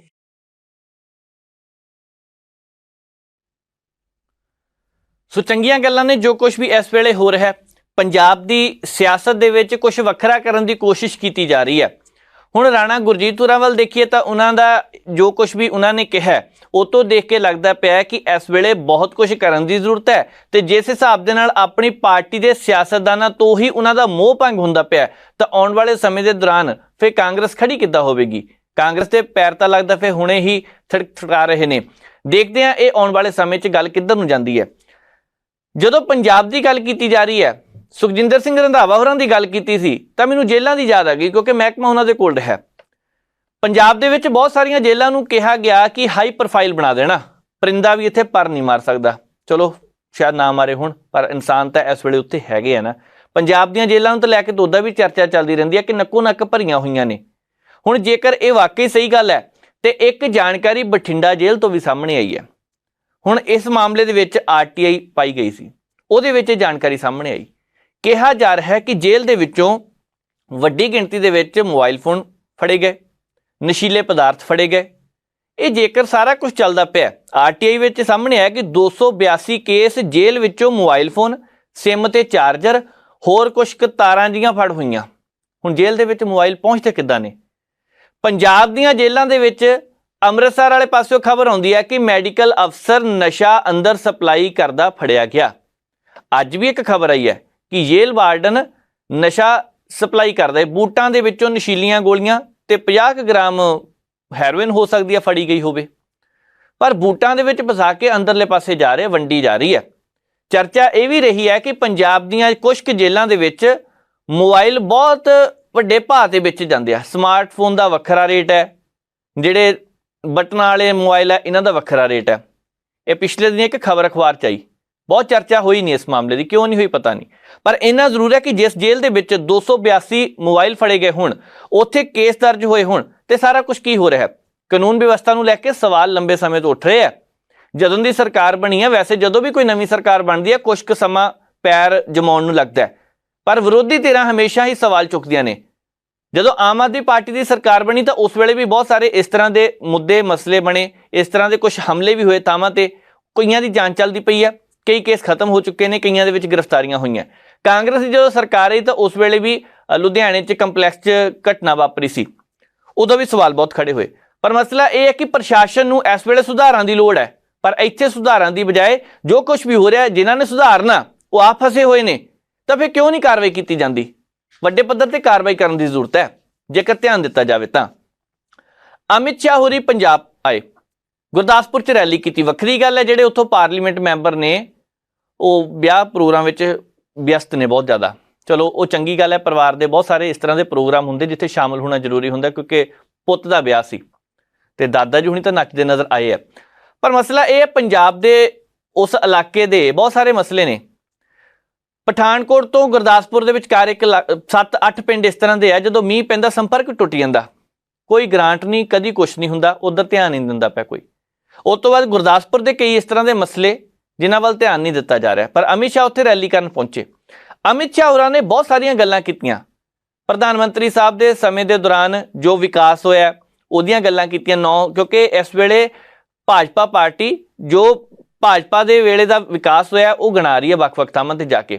ਹੁਣ ਜਿਹੜੀ ਇੱਥੇ ਗੱਲ ਕੀਤੀ ਗਈ, ਉੱਥੇ ਇਹ ਜਾ ਕੇ ਕਿਹਾ JP ਨੱਡਾ ਹੋਰਾਂ ਨੇ ਕਿ ਜਦੋਂ ਭਾਜਪਾ ਸਰਕਾਰ ਬਣੀ ਹੈ ਉਦੋਂ ਤੋਂ ਲੈ ਕੇ ਹੁਣ ਤੱਕ ਸਿੱਖ ਕੌਮ ਲਈ ਬਹੁਤ ਸਾਰੇ ਕੰਮ ਕੀਤੇ ਗਏ। ਹੁਣ ਗੁਰਦਾਸਪੁਰ ਦੇ ਨਾਲ ਹੀ ਲੱਗ ਜਾਂਦਾ ਕਲਾਨੌਰ, ਨਾਲ ਡੇਰਾ ਬਾਬਾ ਨਾਨਕ ਹੈ, ਤੇ ਉੱਥੇ ਕਰਤਾਰਪੁਰ ਕੋਰੀਡੋਰ ਬਣਿਆ। ਹੁਣ ਉਹ ਵੀ ਗੱਲ ਕਹੀ ਹੈ ਕਿ ਕੀਤਾ ਕੰਮ ਪ੍ਰਧਾਨ ਮੰਤਰੀ ਸਾਹਿਬ ਨੇ, ਚੰਗੀ ਗੱਲ ਹੈ। ਹੁਣ ਤੱਕ 9 ਸਾਲ 'ਚ 7 IIT, 7 ਏਮਸ, 390 ਤੋਂ ਜ਼ਿਆਦਾ ਯੂਨੀਵਰਸਿਟੀਆਂ ਭਾਰਤ ਦੇ ਵਿੱਚ ਬਣਾਈਆਂ ਗਈਆਂ। ਇਹ ਪ੍ਰਾਪਤੀ ਹੈ ਸਰਕਾਰ ਕਹਿੰਦੀ ਸਾਡੀ। ਪਰ ਇੱਥੇ ਦੂਜਾ ਪੱਖ ਇਹ ਵੀ ਹੈ ਕਿ ਸਰਕਾਰ ਦੀ ਜ਼ਿੰਮੇਵਾਰੀ ਹੈ, ਬਹੁਤ ਸਾਰੇ ਬ੍ਰਿਜ ਬਣਾਏ ਗਏ, ਇਹ ਵੀ ਸਰਕਾਰ ਦੀ ਜ਼ਿੰਮੇਵਾਰੀ ਹੈ। ਹੁਣ ਆਉਂਦੇ ਦਿਨਾਂ ਨੂੰ ਰਾਜਨਾਥ ਸਿੰਘ ਚੰਡੀਗੜ੍ਹ ਦੇ ਵਿੱਚ ਇੱਕ ਰੈਲੀ ਕਰਨਗੇ। ਪਿਛਲੇ ਦਿਨੀ ਮਨਸੁਖ ਮਾਡਵੀਆ ਉਹਨਾਂ ਨੇ ਲੁਧਿਆਣੇ 'ਚ ਰੈਲੀ ਕੀਤੀ। ਉਸ ਤੋਂ ਇਲਾਵਾ ਪੰਜਾਬ ਦੇ ਵੱਖ-ਵੱਖ ਜ਼ਿਲ੍ਹਿਆਂ ਦੇ ਵਿੱਚ ਜੋ ਰੈਲੀਆਂ ਹੋ ਰਹੀਆਂ ਨੇ, ਭਾਜਪਾ ਇਹ ਦਿਖਾਉਣ ਦਾ ਯਤਨ ਕਰ ਰਹੀ ਹੈ ਕਿ ਸਾਡੀ ਤਾਕਤ ਹੈ, ਅਸੀਂ ਇੱਕ ਹੋ ਕੇ ਕੰਮ ਕਰ ਰਹੇ ਹਾਂ। ਅਸੀਂ ਲੋਕ ਸਭਾ ਦੀਆਂ ਚੋਣਾਂ ਇਕੱਲਿਆਂ ਨੇ ਲੜਨੀਆਂ, ਕਿਉਂਕਿ ਵਿਧਾਨ ਸਭਾ ਦੀਆਂ ਚੋਣਾਂ ਵਿੱਚ ਕੁਝ ਕੁ ਥਾਵਾਂ ਤੋਂ ਲੋਕਾਂ ਦਾ ਸਾਥ ਮਿਲਿਆ। ਇਹ ਚੰਗੀ ਗੱਲ ਹੈ ਜੇਕਰ ਇਸ ਤਰ੍ਹਾਂ ਦਾ ਸਾਰਾ ਕੁਝ ਹੁੰਦਾ ਪਿਆ। ਵੱਡੀ ਗੱਲ ਇਹ ਹੈ ਕਿ ਇਸ ਵੇਲੇ ਬਹੁਤ ਸਾਰੇ ਲੋਕ ਚਾਹੇ ਸਿਆਸੀ ਤੌਰ ਤੇ ਚਾਹੇ ਇਲਾਕੇ ਦੇ ਤੌਰ ਤੇ ਮੁਸ਼ਕਲਾਂ ਨੂੰ ਦੇਖਦੇ ਨੇ। ਮੁਸ਼ਕਲਾਂ ਦੀ ਜੇਕਰ ਗੱਲ ਕਰੀਏ ਤਾਂ ਪ੍ਰਧਾਨ ਮੰਤਰੀ ਨਰਿੰਦਰ ਮੋਦੀ ਹਰ ਮਹੀਨੇ ਇੱਕ ਪ੍ਰੋਗਰਾਮ ਕਰਦੇ ਨੇ, ਮਨ ਕੀ ਬਾਤ। ਲੋਕ ਕਹਿੰਦੇ ਆ ਕਿ ਅਸੀਂ ਉਹਨਾਂ ਦੇ ਮਨ ਕੀ ਬਾਤ ਸੁਣਦੇ ਆ, ਪਰ ਉਹ ਸਾਡੇ ਦਿਲ ਕੀ ਬਾਤ ਨਹੀਂ ਸੁਣਦੇ। ਹੁਣ ਬਹੁਤ ਸਾਰੇ ਮਸਲੇ ਉਹ ਨੇ ਜੋ ਉਹਨਾਂ ਦੇ ਸਾਹਮਣੇ ਵੀ ਰੱਖੇ ਜਾਂਦੇ ਆ, ਪਰ ਪ੍ਰਧਾਨ ਮੰਤਰੀ ਸਾਹਿਬ 140 ਕਰੋੜ ਲੋਕਾਂ ਦੀ ਜ਼ਿੰਮੇਵਾਰੀ ਜਿਨ੍ਹਾਂ ਤੇ ਆ, ਉਹ ਹਰ ਮਹੀਨੇ ਇਹ ਪ੍ਰੋਗਰਾਮ ਕਰਕੇ ਦੱਸਦੇ ਆ ਕਿ ਅਸੀਂ ਇਸ ਵਾਰ ਕੀ ਕੀਤਾ। ਹੁਣ ਆਹ ਮਹੀਨੇ ਜਿਹੜਾ ਮੁੱਖ ਤੌਰ ਤੇ ਪ੍ਰੋਗਰਾਮ ਉਹਨਾਂ ਨੇ ਰੱਖਿਆ, ਹੁਣ ਉਹ ਪ੍ਰੋਗਰਾਮ ਉਹਨਾਂ ਨੇ 1984 ਨੂੰ ਲੈ ਕੇ ਕੀਤਾ। ਵੱਖਰੀ ਗੱਲ ਹੈ ਕਿ 1984 ਦੇ ਜ਼ਖਮ ਅਜੇ ਤੱਕ ਭੁਲਾਏ ਨਹੀਂ ਜਾ ਸਕਦੇ, ਨਾ ਸਾਰੀ ਉਮਰ ਭੁੱਲਣੇ ਆ। ਬਹੁਤ ਸਾਰੇ ਪਰਿਵਾਰ 35-36 ਸਾਲਾਂ ਤੋਂ ਇਨਸਾਫ ਦੀ ਉਡੀਕ ਕਰ ਰਹੇ ਨੇ, ਪਰ ਅਜੇ ਤੱਕ ਉਹ ਇਨਸਾਫ ਮਿਲਦਾ ਦਿਖਾਈ ਨਹੀਂ ਦੇ ਰਿਹਾ। ਇਹ ਇਨਸਾਫ ਕਦੋਂ ਮਿਲਣਾ ਹੈ ਆਉਣ ਵਾਲਾ ਸਮਾਂ ਦੱਸੇਗਾ। ਪਰ ਪ੍ਰਧਾਨ ਮੰਤਰੀ ਸਾਹਿਬ ਜਿਸ ਹਿਸਾਬ ਦੇ ਨਾਲ ਮਨ ਕੀ ਬਾਤ ਦੇ ਦੌਰਾਨ ਐਮਰਜੈਂਸੀ ਦਾ ਜ਼ਿਕਰ ਕਰਦੇ ਨੇ, ਇੰਦਰਾ ਗਾਂਧੀ ਦੇ ਸਮੇਂ ਦੇ ਦੌਰਾਨ ਜਦੋਂ ਪ੍ਰਧਾਨ ਮੰਤਰੀ ਸੀ ਐਮਰਜੈਂਸੀ ਲਗਾਈ ਗਈ, ਉਹਨਾਂ ਨੇ ਉਚੇਚੇ ਤੌਰ ਤੇ ਇਸ ਗੱਲ ਦਾ ਜ਼ਿਕਰ ਕੀਤਾ। ਪਰ ਹੁਣ ਲੋਕ ਕਹਿ ਰਹੇ ਕਿ ਇਹ ਜ਼ਿਕਰ ਕਿਉਂ ਕੀਤਾ ਜਾ ਰਿਹਾ, ਕਿਉਂਕਿ ਲੋਕ ਸਭਾ ਦੀਆਂ ਚੋਣਾਂ ਆ ਰਹੀਆਂ ਨੇ ਇਸ ਕਰਕੇ ਨਹੀਂ। ਜੂਨ ਮਹੀਨੇ ਵਿੱਚ ਇਹ ਸਾਰਾ ਕੁਝ ਵਾਪਰਿਆ ਸੀ ਆਪਰੇਸ਼ਨ ਬਲੂ ਸਟਾਰ, ਇਸ ਕਰਕੇ। ਹੁਣ ਇਹ ਤਾਂ ਸਿਆਸਤਦਾਨ ਜਾਣਦੇ ਹੋਣਗੇ ਕਿ ਉਹਨਾਂ ਨੇ ਇਸ ਮੁੱਦੇ ਨੂੰ ਇਸ ਵੇਲੇ ਕਿਉਂ ਚੁੱਕਿਆ। 2019, 20, 21, 22, 23 ਅੱਧਾ ਬੀਤ ਗਿਆ, ਪਹਿਲਾਂ ਵੀ ਬੜੇ ਪ੍ਰੋਗਰਾਮ ਹੋਏ ਨੇ, ਪਰ ਇਹ ਮੁੱਦਾ ਉਦੋਂ ਕਿਉਂ ਨਹੀਂ ਚੁੱਕਿਆ ਗਿਆ। ਲੋਕ ਇੱਧਰ ਵੀ ਸੋਚਦੇ ਨੇ। ਦੇਸ਼ ਦੇ ਪ੍ਰਧਾਨ ਮੰਤਰੀ ਸਾਹਿਬ ਨੇ ਉਹਨਾਂ ਨੇ ਗੱਲਬਾਤ ਕੀਤੀ ਹੈ, ਚੰਗੀ ਗੱਲ ਹੈ। ਲੋਕਾਂ ਦੇ ਨਾਲ ਹਰ ਮਹੀਨੇ ਗੱਲਬਾਤ ਕਰਦੇ ਆ ਤੇ ਆਪਣੇ ਵਿਚਾਰ ਤੇ ਉਹਨਾਂ ਦੇ ਵਿਚਾਰ ਵੀ ਸੁਣਦੇ ਆ, ਜਾਣਦੇ ਆ। ਪਠਾਨਕੋਟ ਦੀ ਇੱਕ ਨੌਜਵਾਨ ਸਰਪੰਚ ਆ, ਉਹਨਾਂ ਵੀ ਗੱਲ ਕੀਤੀ। ਸੋ ਇਸ ਤਰ੍ਹਾਂ ਪੰਜਾਬ ਦੇ ਲੋਕਾਂ ਨਾਲ, ਭਾਰਤ ਦੇ ਲੋਕਾਂ ਨਾਲ ਜੇਕਰ ਗੱਲਬਾਤ ਕਰਦੇ ਰਹਿਣ ਤਾਂ ਚੰਗੀ ਗੱਲ ਹੈ। ਲੋਕ ਤਾਂ ਇਹ ਵੀ ਪੁੱਛਦੇ ਰਹਿੰਦੇ ਆ ਕਿ ਕਦੀ ਪ੍ਰੈਸ ਕਾਨਫਰੰਸ ਵੀ ਨਹੀਂ ਕੀਤੀ, ਸ਼ਾਇਦ ਉਹਦੇ ਵਿੱਚ ਕੁਝ ਆਪਸੀ ਹੀ ਹੋ ਸਕਦਾ ਹੈ। ਪਰ ਦੇਸ਼ ਦੇ ਵਿਕਾਸ ਦੇ ਲਈ ਜਿਸ ਹਿਸਾਬ ਦੇ ਨਾਲ ਸਰਕਾਰ ਕਹਿ ਰਹੀ ਹੈ ਕਿ ਅਸੀਂ ਅੱਗੇ ਵੱਲ ਵੱਧ ਰਹੇ ਹਾਂ, ਭਾਰਤ ਦੀ ਵਿਕਾਸ ਦਰ ਅੱਗੇ ਵੱਲ ਵੱਧਦੀ ਦਿਖਾਈ ਦੇ ਰਹੀ ਹੈ, ਇਹ ਚੰਗੀ ਗੱਲ ਹੈ। ਆਰਥਿਕ ਤੌਰ ਦੇ ਉੱਪਰ ਵਿਕਾਸ ਦਾ ਪਹੀਆ ਇਸੇ ਤਰ੍ਹਾਂ ਹੀ ਰਿੜਿਆ ਜਾਣਾ ਚਾਹੀਦਾ। ਸੋ ਅੱਜ ਦੇ ਇਸ ਪ੍ਰੋਗਰਾਮ ਨੂੰ ਇੱਥੇ ਸਮਾਪਤ ਕਰਨ ਦਾ ਵੇਲਾ ਆ ਗਿਆ। ਉਮੀਦ ਕਰਦੇ ਹਾਂ ਤੁਹਾਨੂੰ ਇਹ ਪ੍ਰੋਗਰਾਮ ਜ਼ਰੂਰ ਪਸੰਦ ਆਇਆ ਹੋਣਾ, ਤੇ ਜੇ ਵੀ ਤੁਹਾਡਾ ਜੋ ਵੀ ਸੁਝਾਅ ਆ ਉਹ ਜ਼ਰੂਰ ਸਾਂਝਾ ਕਰਿਓ। ਉਹ ਇਸ ਕਰਕੇ ਖਾਸ ਕਰਕੇ ਅੱਜ ਜੋ ਕੁਝ ਵੀ ਸਾਰਾ ਦਿਨ ਵਾਪਰਿਆ ਗੁਰਬਾਣੀ ਪ੍ਰਸਾਰਣ ਨੂੰ ਲੈ ਕੇ, ਉਹਦੇ ਬਾਰੇ ਤੁਹਾਡੀਆਂ ਟਿੱਪਣੀਆਂ ਦਾ ਇੰਤਜ਼ਾਰ ਰਹੇਗਾ। ਪ੍ਰੋਗਰਾਮ ਨੂੰ ਸਮਾਪਤ ਕਰਦੇ ਹਾਂ। ਮੈਨੂੰ ਨਵਜੀਤ ਤੋਂ ਦਿਓ ਇਜਾਜ਼ਤ। ਦੇਖਦੇ ਰਹੋ ਪ੍ਰਾਈਮ ਏਸ਼ੀਆ ਟੀਵੀ, ਤੁਹਾਡਾ ਆਪਣਾ ਤੁਹਾਡੇ ਲਈ।